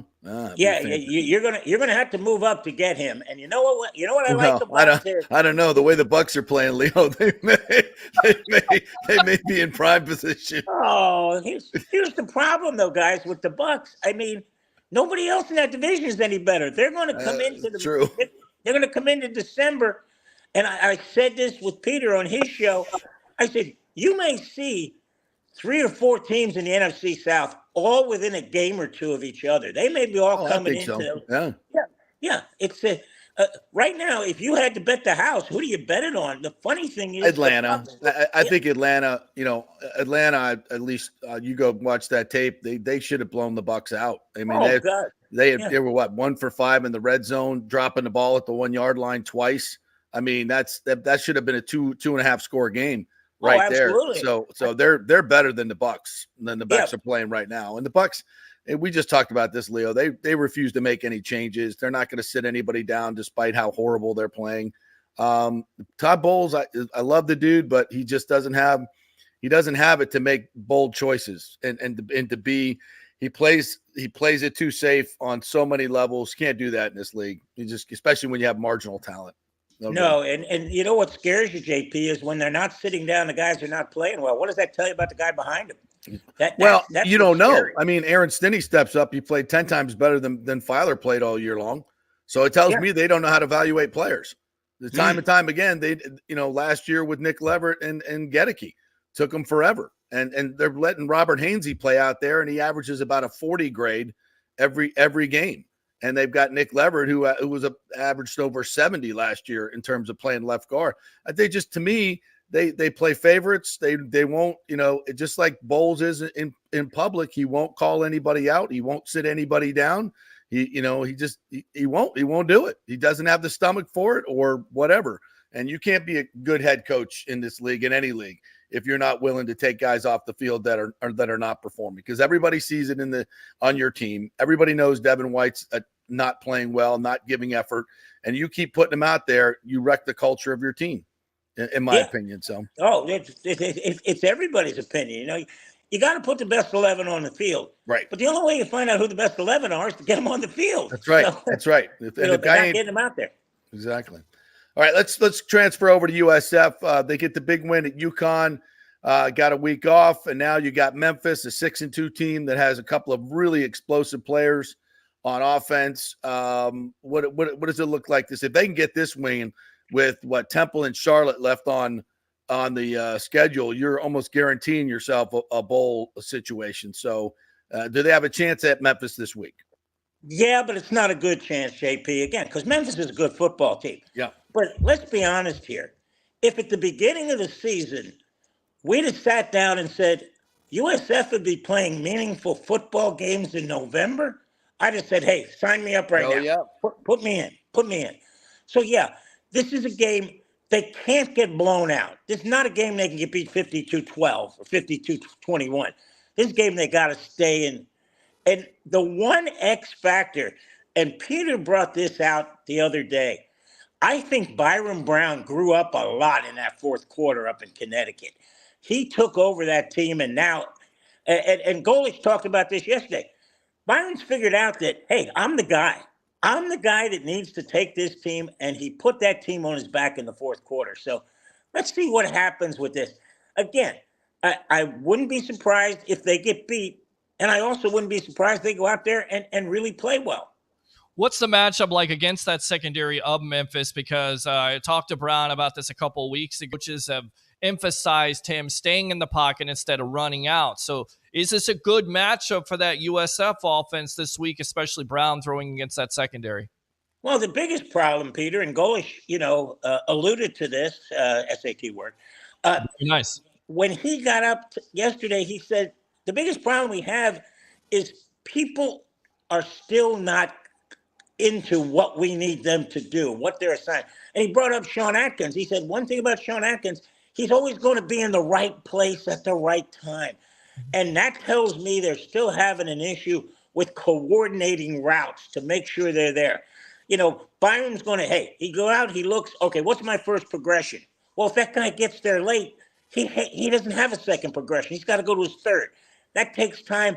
That's going to collapse the line. They've got to start getting more productive in their routes so that Byron, when he looks down the field, when he gets that picture, he looks pre-snap. He knows where to go, and if it's not there, that second guy is ready to go. Once that happens, this offense is going to be, pretty much in fuego because they're running 80 plays a game. That's unheard of. And I tell you right now, if you're a coach of this team, would you limit Brown's opportunities? Because we've seen him and what he can do with his mobility. Why do you think coaches have asked him to stay in the pocket besides the obvious? He needs a quarterback has to throw from the pocket eventually, consistently, in order to be successful, not only in college football, but also in the NFL on Sundays. I think the big thing they got to do is they got to let Byron be Byron. Okay. And the first thing I do is I'd find a baseball coach and say, Coach, show him how to slide.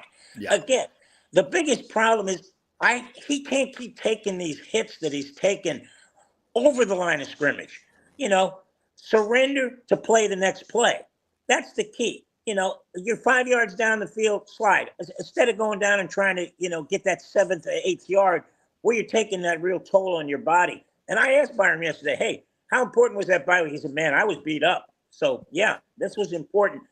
Yeah, let him be Byron, but now Byron's got to figure, hey, let's play smart here when we get past the line of scrimmage. Leo Haggerty joining us here. We're talking USF. Of course, Memphis, very explosive offensively.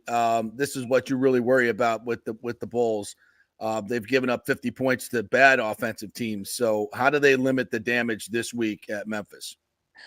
I'm going to get on with Coach shortly after I'm done here with you guys, and that's going to be my first question to him.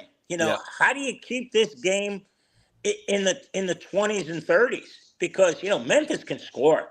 Yeah. I mean, they dropped a 40 burger last week, and with making mistakes, this team has the ability to score 60.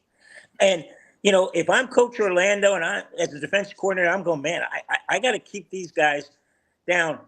The big thing is they got to start playing complementary football. When they do get a 3 and out, that offense got to put points on the board. Or at least stay on the field for a few minutes. Correct. And again, we go back to the Florida FAU game. I'm sorry.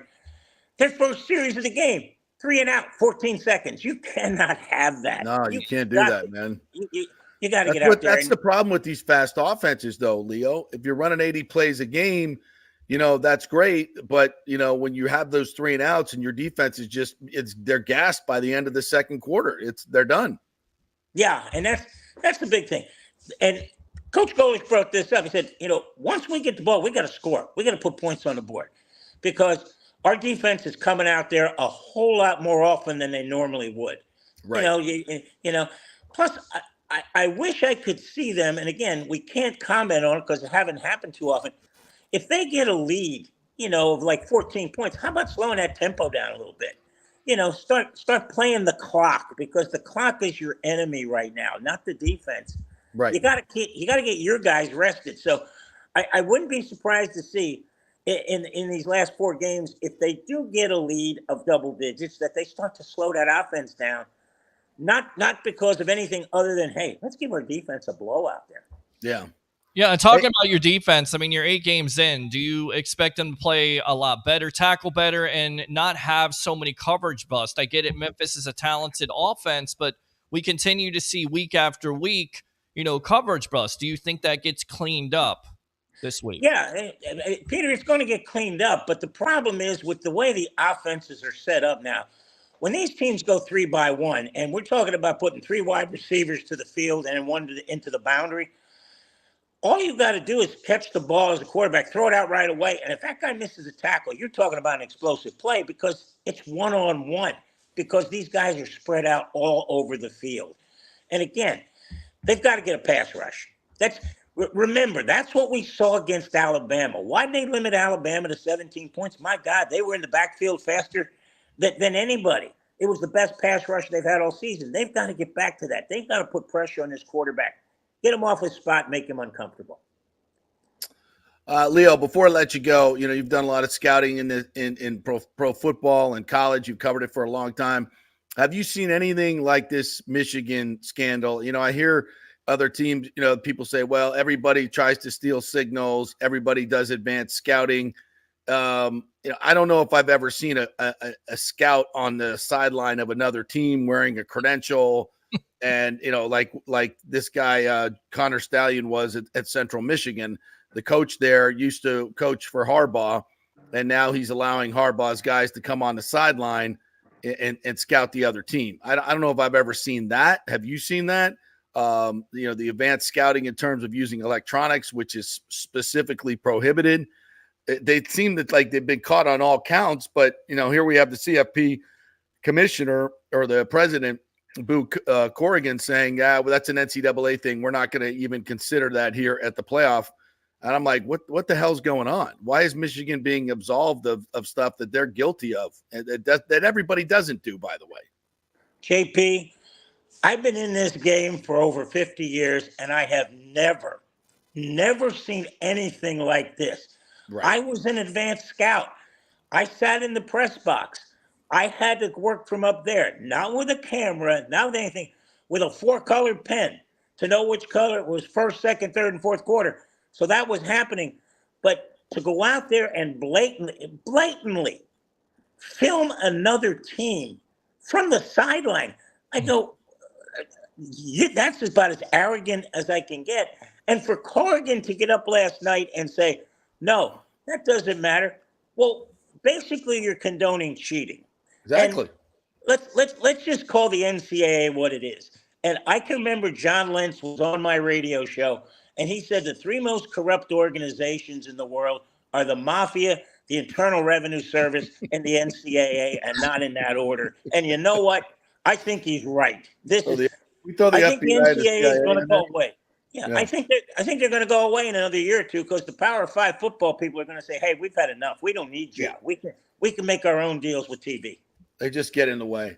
No, and to me, this becomes an integrity issue. And I've been told all my life, how the integrity of the Michigan brand, the Michigan man is irreproachable. I'm a Michigan man. It's always this great reputation of this incredible university. Okay, well, there's enough evidence here for you as a president of the University of Michigan, if you have any integrity, to self-impose some sanctions on your own football team. And how the Big Ten, other coaches aren't going crazy over this and like demanding some type of forfeiture, I don't know. And maybe it's just so corrupt that they're like, hey guys, listen, we can't have run the risk of Michigan beating Ohio State and then Michigan getting sanctioned out of the playoff. That's too much money. It's all about the money. It's all corrupt, bro. That's what this is about. They're not going to sanction Michigan because they're afraid they're going to beat Ohio State and then they'll get sanctioned and not be in the playoff. They don't want that. It's too much money involved. So it has nothing to do with integrity. It has nothing to do. It's just win at all costs, Machiavellian society that we live in. And it's just, I hate that it's infected sports as well. It's disgusting. Yeah. And you know what, JP, along that same lines, they got to control the portal here shortly because teams are just getting rid of people. They're getting rid of players, and it's a win at all costs. This is Al Davis mentality. Just win. You're talking about Dion? Oh, jeez. I tell you, I'm just looking around at teams, and, they're bringing in 20, 30, 40 guys. Well, that means 40 guys got to be cut loose from your program. That's right. This is – and That's the NCAA told them when they first came here, you're our guy. We're going to grow with you. We want you to play here. You're going to play here for 5 years. You're going to get a great education. And as soon as the guy shows up and he's not as fast as you thought he was, or not as big, or not as intense, or doesn't really is not the player you thought he was, you're trying to ship him out, which is BS. Right.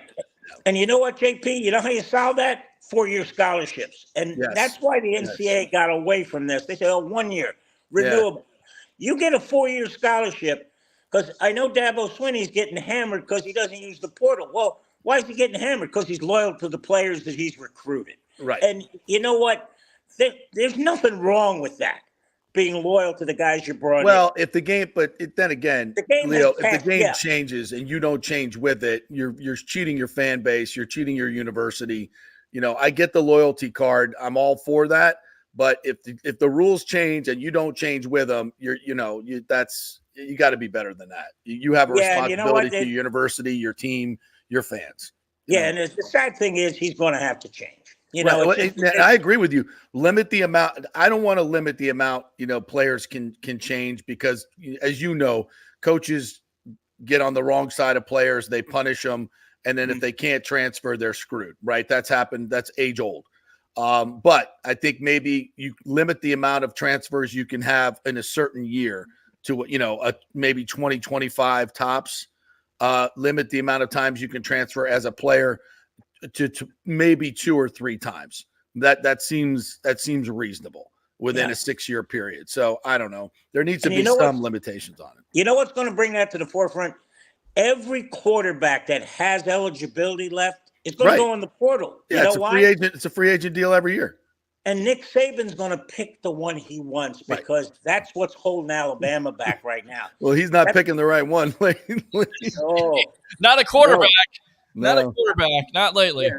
No. Well, he'll find somebody that's in the mix, and that's when you just got to say, hey, look, has this become the pro game? Why do we just not say, hey, these kids shouldn't have to go to class? I mean, you're making money off of them not being in class. You're making money on them on the football field. I think we're past that, unfortunately. Oh, God. The word student athlete is such a misnomer, it's not even funny. Yeah, absolutely. All right, Leo, tell everybody how they can get your great content, my friend. Hey, go to Amped Up Sports on X, Amped Up Sports 1. I put out a daily podcast. And you know what, guys? I'm going to pat myself on the back here a little bit. Go ahead. My NCAA picks are 21. My NFL picks are 21-3. Well, so, damn. Against the spread?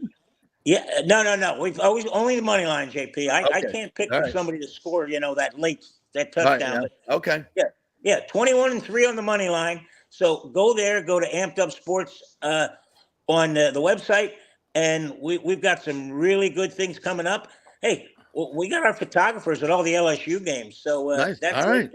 Yeah, so we're going real well, and we're going to go out to Seattle in December to film the Eagles Seattle game because, hey, if the Bucs are still in it, that's two opponents they're looking at. All right. That sounds good. Thanks, Leo. Appreciate it, buddy. Take Great care, stuff. guys. Yeah, I can't believe what I heard last night when it came to the Michigan situation. I'm like, this absolutely has to be considered by this playoff committee because it's a ridiculously unfair advantage. When you know what play is coming, if you know their signals and you're doing this electronically, it's a huge advantage. It is. And I tell you right now, what happens if they go undefeated and then you get to the Ohio State game? I mean, how much publicity is that game? It's already receiving it because it's a rivalry between both of those teams. But how much publicity? How are you looking at that? How are you and then if Michigan somehow finds their way in the national championship game and you find out about all these allegations being true, yeah, it's not only a black guy for Michigan football and the Michigan man, but it's also a black guy on the NCAA. It looks bad. So, and I think Heather Dinich, she said this morning on ESPN that there's an FBI investigation into one of the Michigan coaches as well. Like she didn't elaborate. I mean, what are they? The FBI. Who knows? Maybe he showed up at a school board meeting and I don't know. He might be some type of terrorist. But there's an FBI investigation going into now to add to all the rest of this stuff. I mean, it's bizarre. Yeah, and it feels like Harbaugh just went off the rails. So anyway, all right, let's take a quick break. When we come back, Dan Lucas is going to join us from WFLA News Channel 8. We'll talk all kinds of stuff for Tampa Bay sports. We're brought to you by The Patio. Make sure you head on out to The Patio any night for happy hour is a great night. $1 off beer and wine of their already low prices. Under the stars, under the palm trees, great place. We had a great time there this weekend for their Halloween contest. That was fantastic. Always a fun time. We'll be there Friday, 5 to 7 o'clock. We'll have some T-shirts for you, all kinds of fun stuff. So show up 5 o'clock happy hour, our football Friday at The Patio, 421 South McDill in South Tampa. Back at 3 with Dan Lucas.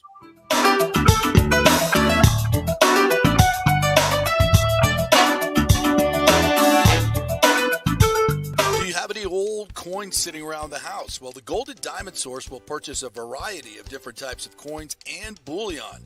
Their gold buying program includes sterling silver, silver, platinum, and watches. They also accept unusual pieces that other jewelry stores do not, such as gold bars and sterling silver flatware. The list of items they do accept is far more extensive than those they don't, so check it out. While you're there, you can check out the largest collection of any family-owned jewelry store in the country, especially with summer coming to an end. The holidays are right around the corner. Never too early to start your holiday shopping, especially if you're planning on getting engaged or have any birthdays or anniversaries coming up. Come on in and find out what buying jewelry should be like with an expert staff of gold and diamond jewelry enthusiasts. And the best part, they treat you like family. And if you're worrying about price, don't. The Gold and Diamond Source has something for everyone's budget. They even have a layaway. If you stop in and get your favorite piece now, you can have it paid off by Christmas. Plus, you can even finance your purchase with 0% interest for up to 5 years, and you can get a $5,000 diamond for only $83 a month. It's the greatest folks in the world, Julie and Steve Weintraub, the Gold and Diamond Source, 3800 Olmerton Road, always online at thegoldendiamondsource.com. Hey guys, are you experiencing those feelings of getting older, lower sex drive, fatigue, hot flashes, moodiness, or you just don't feel like you had the vitality you once had? It's a chronic problem here in the United States. You're not just getting old, it's likely low testosterone. Studies over the last 20 years show a shocking decline in younger males aged 16 to 39. Older men have seen a sharp decline, as well. So do something about it. Go see my friend Christopher Lugo at Bay Area Modern Medicine. Look, testosterone replacement is not a frivolous treatment. It takes a professional, targeted approach that focuses on total body wellness, vitality, and emotional stability, not a one-size-fits-all approach like many clinics use. They will monitor your blood work and adjust your treatment as needed for optimal results. Folks, I've been on testosterone therapy for over 6 years, and it is a life changer. You will feel and look better than you did 10 years ago. Give them a call at 844-977-3477 or go to BAMMC.com.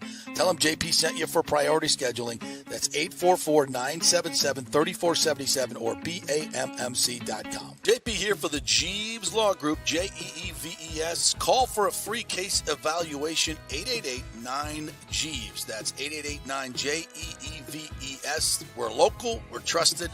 The law firm brings over 80 years of combined legal experience focusing on clients in Tampa Bay, the state of Florida, and national class action cases. If you're injured, get that free case evaluation, no cost to you.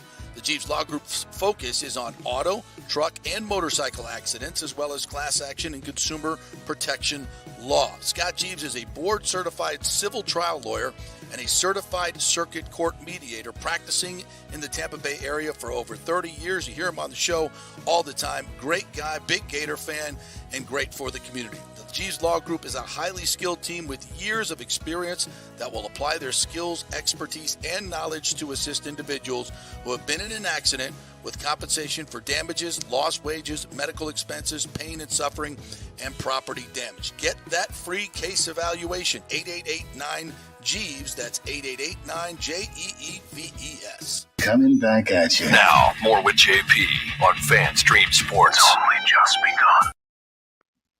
Back to the JP Peterson show. We want to bring in our good friend Dan Lucas from WFLA News Channel 8. What's up, Dano? How are you? My fellow Seminole as FSU comes in at number 4, my friend. I'm happy that in 4 years Mike Norvell has them back in the playoff contention. So I'm not going to complain whether they should be 2, 3, 4, whatever. Doesn't matter. That'll take care of itself.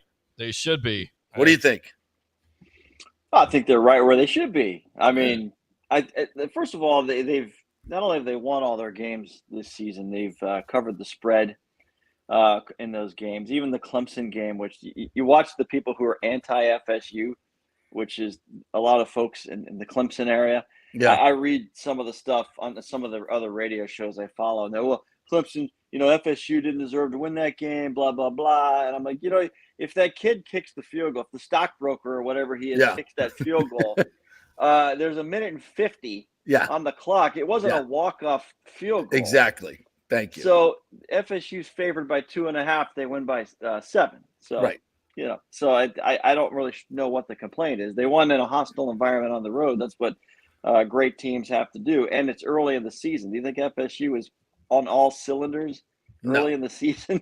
I know. And it gets just as difficult down the stretch. They have to prove themselves. They're not going to walk into the playoff. Miami is a really good team. They've pulled off some wins here, and they're doing okay themselves in the rankings. At Florida speaks for itself. Yep. And then you're gonna get a monster game in the ACC title game. So, I mean, if they win out, I don't want to hear any complaints. It's a great story. I think it's a great story. What's your biggest concern with this FSU team, Dan? I think the slow starts. I think that you go up, especially on the road. Let's take this weekend, for instance. Pitt has no business being on the field with them. And if you go out there and you get out to a slow start, it's a one-score game, or they have the lead and now get some belief in there. Now you're going against the flow of the river there. And even if you win that game, you take a beating in the process. It's like when they survived the Boston College game. It was unnecessary. It was unnecessary. That's the Achilles right now, is that 4 quarters of focus. And we know the skill. We know the skill in the offensive line and the monster guys on defense. It's holding it together. And when they go to Florida at the end of the year, if they're still perfect when they go to Florida at the end of the year, it's going to take a perfect game to win in Gainesville. Because say whatever you want about the Gators, and and where they've come up short. They'll be ready for that game for sure. They were in Tallahassee last year. FSU was the better team, and damn near the beat them. Gators, Yeah, they had the ball at the end of the game. Absolutely. So it's fun. I think it's a great story. It shows what you can do in college football with the portal. Yep. If it's used properly. NIL, all these things have been embraced by Mike Norvell and the boosters and the athletic department. And some programs are doing it right. Others are not doing it right. And FSU is not the only team, but there's programs that have embraced this. Yeah, and absolutely. I think it leads to sustainability is where I'm headed with it. So that's the world we're in. The sustainability, yeah, because they're doing a hell of a job with retention. You got to recruit high school kids, you got to recruit the portal, and you have to retain your players. This is why they all have general managers now in college football, which is just bananas. All right, let's speaking of general managers, Jason Light loves his Buccaneers roster so much so he did nothing at the deadline, didn't get rid of any dead weight, pick up draft picks for the future. Didn't add any depth, didn't get anything needed. Clearly didn't need Chase Young coming off the edge or any of that. I'm a little disappointed, but not shocked that they did nothing at the deadline. Your thoughts? I didn't really think they would do anything at the deadline. For me, it was just based on this year's cap going into next year's cap. I think he has some numbers in mind to try and navigate this minefield they're in. And I think it probably leans to keeping the team intact if he can. I think he's thinking about 2024 than more than 2023 with that, without making any moves. And the consensus, I never really bought into the chatter. Oh, Mike Evans has trade value. No. Let's make the move now. I just felt like if you make that move, you're now calling your season over. Exactly. Yeah. Which it's not. And the Bucs have plenty of issues, but they're basically a middle NFL team. They're not a crappy NFL team. They're the middle of the road, and if they can string wins together, everything changes for the better. Now, after this, say everything goes well, and let's say they win the division. Now you go into the offseason, you got some problems. You got some issues. You got guys waiting for paychecks, and there may not be enough to go around. Well, that's going to be his issue. We'll cross that bridge when we get to it. But, Chase Young that gets moved for a conditional third-round pick, and they pick up all the salary. So it wouldn't even been a salary issue for the Buccaneers. And they desperately need a big guy coming off the edge. I would have made that move in a heartbeat just to inject some life into your defense, into your franchise, into your fan base. Go get a number 2 overall pick that has some size and speed that we don't have on the defensive line. Maybe you talk him into a contract extension after he plays here for a little bit, but whatever. There's a deal the 49ers made. I'm like, holy crap, how the hell did they pull that off? Well, I think it does. The other side of that, what I've said was what you're saying is that's all in. Yeah. And I think a move like that would definitely be all in. But it doesn't hurt you this year. It's basically a rental because he goes signs elsewhere. You get the third-round compensatory pick back. Wouldn't you think though he at least? Wouldn't you think they kick the tires? Yeah, on that at least. We have these sacred cows, JTS and Yaya Diaby or Shaq Barrett that we can't sit down. Really? It is coming off the Buffalo game in particular. The pass rush is easy to pick on, and even Todd Bowles said it was. Even Todd Bowles said Monday in our sit down just wasn't acceptable. Yeah, and and I asked, well, does Vita Vea late scratch, is that enough to impact an entire unit? And he said, no, it's a collective thing that has to improve immediately if Vita Vea is playing or not. I personally think Vita Vea makes everyone around him better. Oh my God, and makes a difference. Yes. I didn't even hear Kalijah Cansey's name, and Kalijah Cansey's had good, better efforts each game. I think he's going to be awesome. Yeah, I do too. But I think next to Vita Vea, those two, it's like a 1-2 punch. But without Vita there, I think Cansey was just nullified. Yeah, he's not. Go ahead, Pete. No, I'm sorry, Dan. You're around Todd on a weekly basis on WFLA, of course, Channel 8. Tune into that. Great programming there with interview with Todd Bowles. What's his attitude like? Does it seem like it's still upbeat? Do you feel like he can turn this around with going into Houston this week? Todd Bowles is a quietly confident guy. I've gotten to know him over the past couple of years, just off camera. the way he talks about his family and that, and he opens up. I know he's just a reserved guy, sometimes a little boring in press conferences, and then you're like, oh my God, sometimes can somebody get prod this guy? He is witty, sharp. He knows what he's doing, especially on the defensive side of the ball. I can tell you this: I think he's completely handed the offense to Dave Canales and his coaching staff. I don't really know what he sits in on or what his expectations are each week, or how much of the game plan he looks at offensively. But the defense is his baby, even though he says the whole team is. But it's got to bother him to see the defensive backs, crisscrossing and giving up touchdowns where there isn't even a defensive player in the picture. Right. When a guy's in the back of the end zone, that has got to piss a defensive coach off. And he said that's communication. And this week at practice, they're working on communication, no penalties, all the things that are, biting his team. I mean, he's a smart guy, but, at some point, collectively, if these self-inflicted errors keep continuing, well, who does that fall on? That's the question coach. You have to ask. That's the question. You keep saying they're going to fix it. They're going to fix it. The same stuff we've been talking about. And, 4 years, 5 years into their system, they're guys that, 3/4 of that defensive backfield has been there forever. And they're still having miscommunications. It's at some point you're either allowing it or you're coaching it. And it's not good. And I love Todd to death, but I see the same regression happening this year that happened last year from game one. Game one, the Dallas game was their best performance of the year by far. And by the end of the year, Dallas was so much better than the Bucs that they destroyed them in their own on their own field in the playoffs. So, and I'm watching the same thing as the other teams get film on what the Bucs are doing. They're adjusting. They're coming up with great game plans. They're shutting you down, but you're not doing the same to them. So that's right where I go back to coaching. That's the thing that I've noticed is, the tendencies and things and Baker Mayfield's escapability. Teams are now accommodating or adjusting to that, as you said. Rush, yeah. The one adjustment I like that I asked him about was Rashad White in this. You call it what you want, check downs, or using him in the passing game. It's helped him. It's helped Rashad White. Yes, for sure. Because the past 2 games, I think it's been effective. I know he wants to run the ball for 100 yards, and maybe that leads to that. I said, does it open up the chance for a more traditional running game when you see that? And he said, well, first and foremost, it hopefully frees up Mike Evans and Chris Godwin. Yes. And then the run game. So something's, got to click offensively, and maybe that's it. But now I know this has been 2 games in a row of White having a pretty decent day.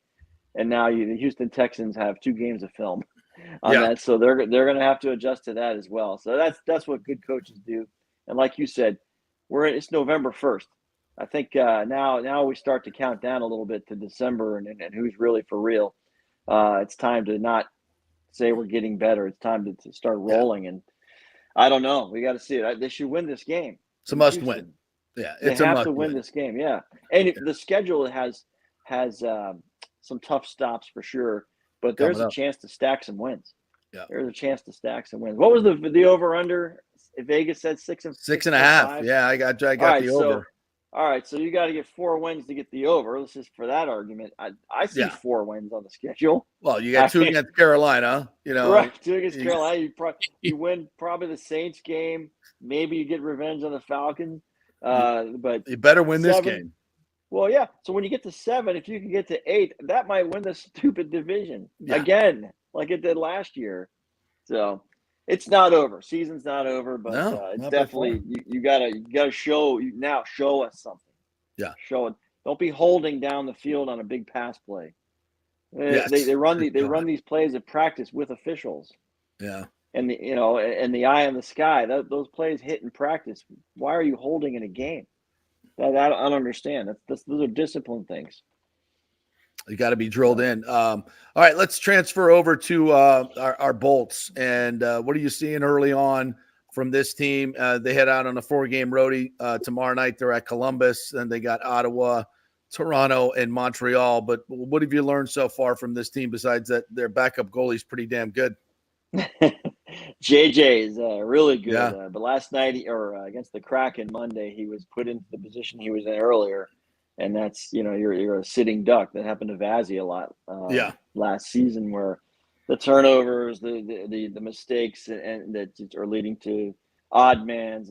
And the other night, he had a 2-on-0 that he had to stop, and I believe the culprit was Victor Hedman. I had the game on the radio. I wasn't watching. I might have been Hedman. Yeah, Victor, I think that little giveaway at the red line. Yeah. So, but I think this homestand was absolutely what the doctor ordered. Yeah. To get things kind of righted. When they came home just absolutely sour from that road trip, the opening road trip. So that I think they got their game in order.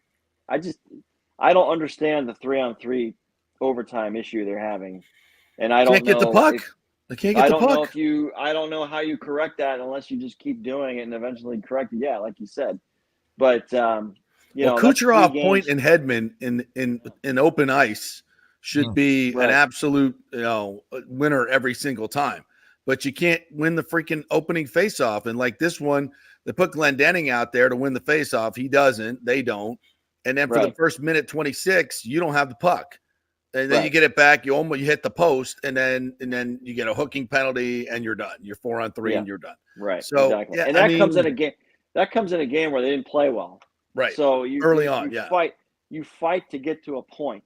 Yeah. All right. So there is some deserved kudos for that. This team is showing that they're not going out there and not caring and quitting in games, or they're losing. So that's a good sign for early in the season. But to me, October, November hockey, 1 point, 2 point, 3 points. When it gets down to the end and you're either comfortably in this, whatever place you think you should be in, it's often by 1 point, 2 point, 3 points. So these things chip away at you. And I would have to presume at some point they're going to get hot. I mean, it does. This team does look good. They do look pretty good when they're clicking, for sure. And they've luckily, knock on wood, been fairly healthy. Yeah, and you're getting contributions from Asimont. Hagel's got 6, Paul's got 5. Everybody else is going to score. So when you're getting that, and I like Marilla, the new kid. He looks like he's going to be a really good player, though it hasn't gotten on a board yet. I just like him. I think they're going to be a better, faster, harder team to play against at the end of the year than the team we had last year. So I'm encouraged, especially now with JoJo. When Vazzy comes back, he doesn't have to play every night, right? He can, you can start giving Vazzy some rest, so he'll be fresh for the playoffs. Especially on those road trips and the back-to-backs, obviously. But, you mentioned Nick Paul. When he scored his goal the other night, I looked at the box and it said Paul, 5th goal. And I went, five goals? That's like half a season. Yeah. So he is really has started off on a high note for him. And once these other guys start to get in, Kucherov to me is at the top right now, and Point has gotten warmed up and caught up a little bit. When you look at total points in the NHL, Kucherov is up there among the leaders, and Point's right behind him. And I think it's a matter of time before Stamkos starts getting his as well. So yeah, go ahead, Peter. Sorry, brother. On the national game in Buffalo. Yeah. Did it not just eat your skin when they were just harping on the Stamkos contract? I know it's national TV and these storylines. I'm like, you guys, are you guys like putting a defib on this horse? I mean, there's no story. Yeah. There's no story. It gets me because it's the usual national narrative. They pick up a paper or whatever. They look at a website and like, oh, they haven't signed him, and it's like there's a lot more going on here, folks. There's you got a lot of other contracts you got to worry about. Salary cap's going up. You want to see if Stamkos is sustaining that level of play. It's there's still time to get the contract done. It's not the end of the world. But just trying to make this organization look like trash, and it's just anything but. Duh. Yeah, exactly. No. And I think it's a national narrative because the Canadian media would like to see Stamkos sign in Toronto or sign with one of these Canadian teams. And going back to Kucherov, I think JP's right about this because, Dan, I don't know if you heard his show last week, but I think he said like 50 goals. The way he's playing right now at an MVP, I got 50. I mean, if he shoots the puck like that, I think the sky's the limit. I think the Lightning, last game, hitting the post. I mean, how many times they hit the post? That was disappointing, but sometimes it happens in 3 hockey. times in the third. Yeah, It just happens. Posts are your friend and your nemesis, and they always even out at some point. So those posts So they say. eventually become 4 or 5 goal games. That's how the NHL works. I'll say this: when we went to the prospect camp in Brandon this summer, I had no idea that Kucherov was skating at the facility. Right. Oh yeah. And yeah. not only was he skating at the facility, we were told he's there on his own or with teammates 4 or 5 days a week skating. Yeah. And he didn't go home to Russia over the summer. At least I don't believe he went for any extended time. Got healthy with the short playoffs and has come in and to me that is 100% the reason for his form. Yeah. So hopefully he stays that sharp. I knew in the summertime at Kucherov. First of all, I ain't pissing off any Russian, so I think he was pretty ticked off. The way the season ended. I've seen him come down the hallway smashing sticks before, and so when I heard he was skating 5 times a week in July or June, I said, "All right, Cooch is good. Cooch is gonna be ready." Well, I got before you go. How was your Halloween last night in suburbia there? Did you get a lot of trick-or-treaters? What was the Well, I was at the station. I was working last night. Okay, but the right. report was, well, my notifications from my security camera kept saying I had a package drop off. I'm like, they're not dropping off packages, they're taking packages. They're taking what so the arsenal, if you will, was wiped out. Quickly. So the intake, it was an interesting mix, and I'm left behind with the scraps. Did you get the video? Did you get the video? Were they pretty much taking one, or was it a complete wipeout by the first dude that came up? I think it was a bit of a looting. The honor system did not play out well, is what you're saying. I hope you kids have a stomach ache today. That's all I'll say about that. Take one Nestle Crunch, not 6. Exactly. What was your go-to? Like when you got home and emptied the pillowcase, because we didn't have bags back then. When you emptied the pillowcase on the bed, what were the ones that you were hoping to see? I am always a peanut butter cup guy, right? Peanut butter cups, Reese's, and Nestle Crunch, and I'm a big fan of the small Halloween sample size. Like in Christmas, you get the Christmas tree peanut butter. I love those, but I do love my little ones. I could fire off about 4 of those and not feel like I'm a complete slob. Yeah. So that was the first go-to. Then it's Nestle Crunch for me. I don't know. I can't explain it. Love it. I'm a $100,000 guy. The $100,000's in there. Oh, it's that's in the queue. That's special. That's outstanding. Snickers, come on, Snickers, Kit Kat. Snickers. Well, the thing about Snickers is, I leave Snickers till the end because at some point Snickers does become a meal. It's like the advertising. Yeah, it does. With the peanut. Yeah, absolutely. You'll fill up. You fill up on that. Nestle's Crunch, very wafer thin, very light. So you start with that. And the sugary, fruity ones. I like the dots. The dots, nice and soft. Sour They're not Patch. really Sour super. Patch Kids. Yeah. Ooh, Sour Patch Kids. Strong. Wow. Very strong. Candy corn. Where do you guys lay out? Oh, awful. No, it's just down. I am not. That is the crap of the candy world, man. It is the lower. It is the low class. Remember they were like if you're on the candy corn side of the fence, look, have a good time over there. Yeah, enjoy it. Enjoy your life. That is the dollar menu. It is the bottom of the barrel. I'll tell you this. Remember when they give you individual candy corns? Like you get it's not even wrapped up. It's like, what are you just throwing candy corns? What are you doing? That's nasty. As a rule of thumb, candy corn never enters this temple. No, absolutely. That's the rule. That's the pure law trash. I'm on that. I'm on this side. No, absolutely not on candy corn. No.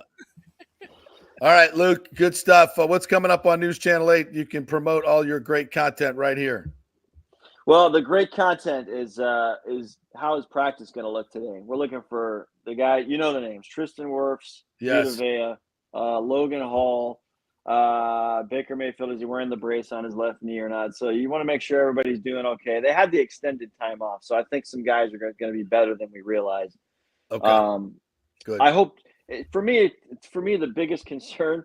I don't know why I stay in this. Tristan Wirfs is the biggest concern. Oh for my me. God, he was half of Tristan Wirfs the other night, and Yeah, there were he was some dirty. plays where it was absolute ugly. And I thought to myself, this guy, all the rankings, Pro Football Focus, and all these, Mhm. and he's the number one tackle, whatever the stats are. I go, well, his numbers got obliterated. Yeah. Thursday because he was getting beat left and right. That poor guy was literally on one leg. On one leg, I know. So I'm watching him. I'm going to watch him carefully this week, and hopefully he's good to go. All right, Luke. Great stuff, man. Appreciate it. We'll catch up with you later. Thanks, man. All right, boys. Great, be good. man, Lucas there. Yeah. We had we do have Jason Light talking on Good Morning Football, right? Yes, we do have that. Yes. Do you want to take a quick break, come back for that, go a little overtime here on the JP Peterson Show? What do you want to do? Well, I think we got all our breaks in today. I'm not sure if or I may be wrong. Let's just go right to it. Can you? Do you have it handy? Yep, I got it right here. All right. Here we go. Let's go. So this is Jason, today the Buccaneers. Go ahead. Go ahead. No. Okay. But Jason, today the Buccaneers launched a National Coaching Academy to create new entry points for coaches seeking opportunities in the NFL. Tell us a little bit more about this program and what it specifically aims to do.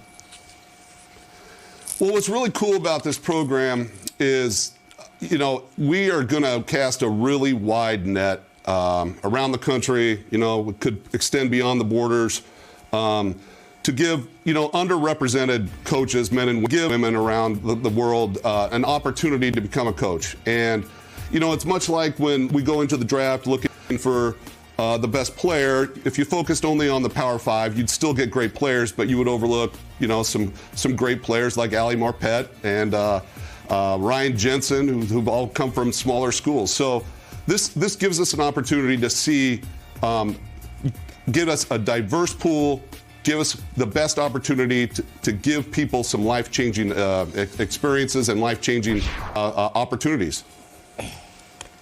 It is a fantastic thing you guys have going on. Can you just tell us about how you are going to be involved, the coaches, the owners, really your entire football staff in all aspects of the academy? And also, when you're looking to ultimately name the top 5 finalists for the Bill Walsh Diversity Coaching Fellowship, what qualities are you looking for? Well, this is going to be a great compliment to the Bill Walsh Fellowship Program. Another great thing about this, what owners, the Glazer family here, this is very important to them, diversity and inclusiveness. We're all going to be involved in this. So it's the front office, it's all the coaches, it's everybody in the organization has been involved with this from the ground floor, from the initial conversations that we've had, and then throughout the whole thing, not just what we're going to do when we reach the 25 people that come to rookie minicamp and then we choose the 5. It's going to be the entire process. It's not just selecting them. It's just going to be the entire process and what we do with them when they are here. It's an awesome opportunity for them to be here when we have the rookies here starting from scratch with them, and they'll be starting from scratch from an NFL coaching opportunity. So we're really, really excited about the whole program. It's really cool, and we're honored that you would come on our show to talk about it. I'm all decked out in Al Davis here. Mm-hmm. It's ultimate respect, paying homage to one of the legends. I wouldn't be doing my job as a rebel or as a maverick if I wasn't to at least try to ask you, is there anything on the Mike Evans front as we look at 4 p.m. Eastern? He's a legendary Buccaneers receiver. We know the negotiations before the season. Can you give us anything? And if not, if there is nothing, feel free to say so. I'm really looking forward to Mike continuing his great career here in Tampa and extending his streak of 1,000-yard seasons here with the Tampa Bay Buccaneers. All right, so there you go. That's what he had to say about Mike Evans. So what do you make of that? Same old. And I'm glad they didn't trade him. That was if there was anything positive on trade deadline day, it's that they didn't trade Mike Evans, because then you're completely capitulating the season and you're done. Mm-hmm. And I don't think they would have gotten back anything of great value that would have helped them in the future. Just the way it works. Not that he's not worth a first round pick or what have you. It's just in this day and age, those things are just with contracts and everything else. And everybody knows they can get them at the end of the season for nothing. if they so desire to pay him a lot of money. So, Mike Evans owes no loyalty to the Buccaneers, after this year. The Bucs can also, use the franchise tag if they so desire. So there's a lot of options left. I think Mike will sign here at market value, and he'll be an effective receiver here for 2-3 years to come. So I think that's where the Bucs are on him, and rightfully so. Now, if he were to move on and gets a big deal, and the Bucs can go draft a Keon Coleman, and that'll be just fine. There's going to be some great receivers in this draft, and you start over with a good young guy, and you thank Mike for his service and say, thank you very much. We wish you could have been a Buccaneer for life. Just didn't work out that way. But what you can't do is overpay an aging receiver. You just can't do that. And as much as we love Mike and, everything he's done, the team comes first. And these are the tough decisions that have to be made if you're going to build a winner. But, it doesn't seem like the Bucs they're interested in making a lot of tough decisions at this particular point. So it is what it is. All right. What else did we miss anything today? The Rangers win last night, 10-0. Now 1 game away from winning the World Series. How about that?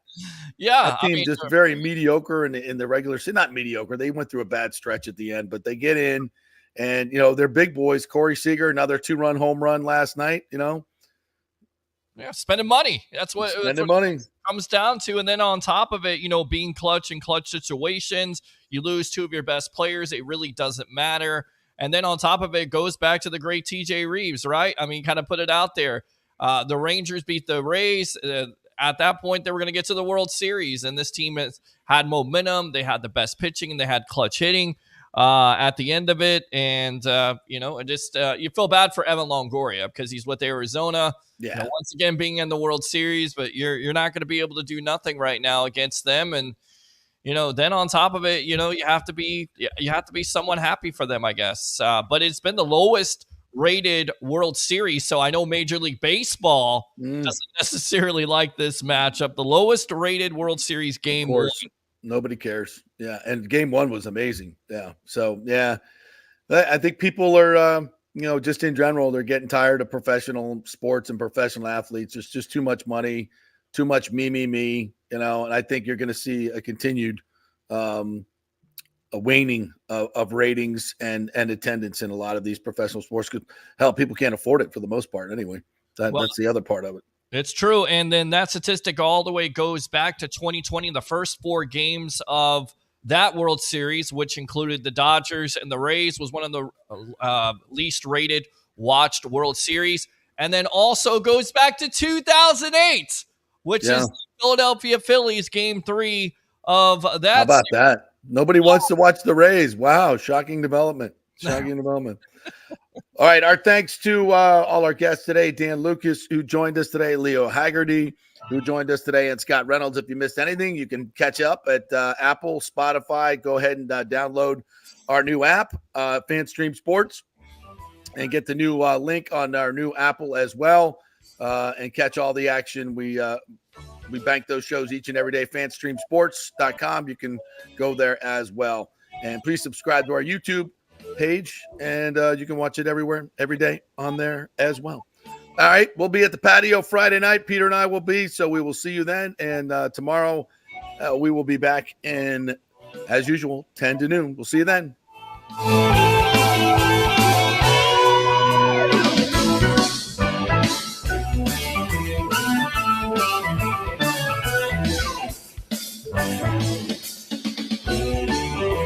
Thank you.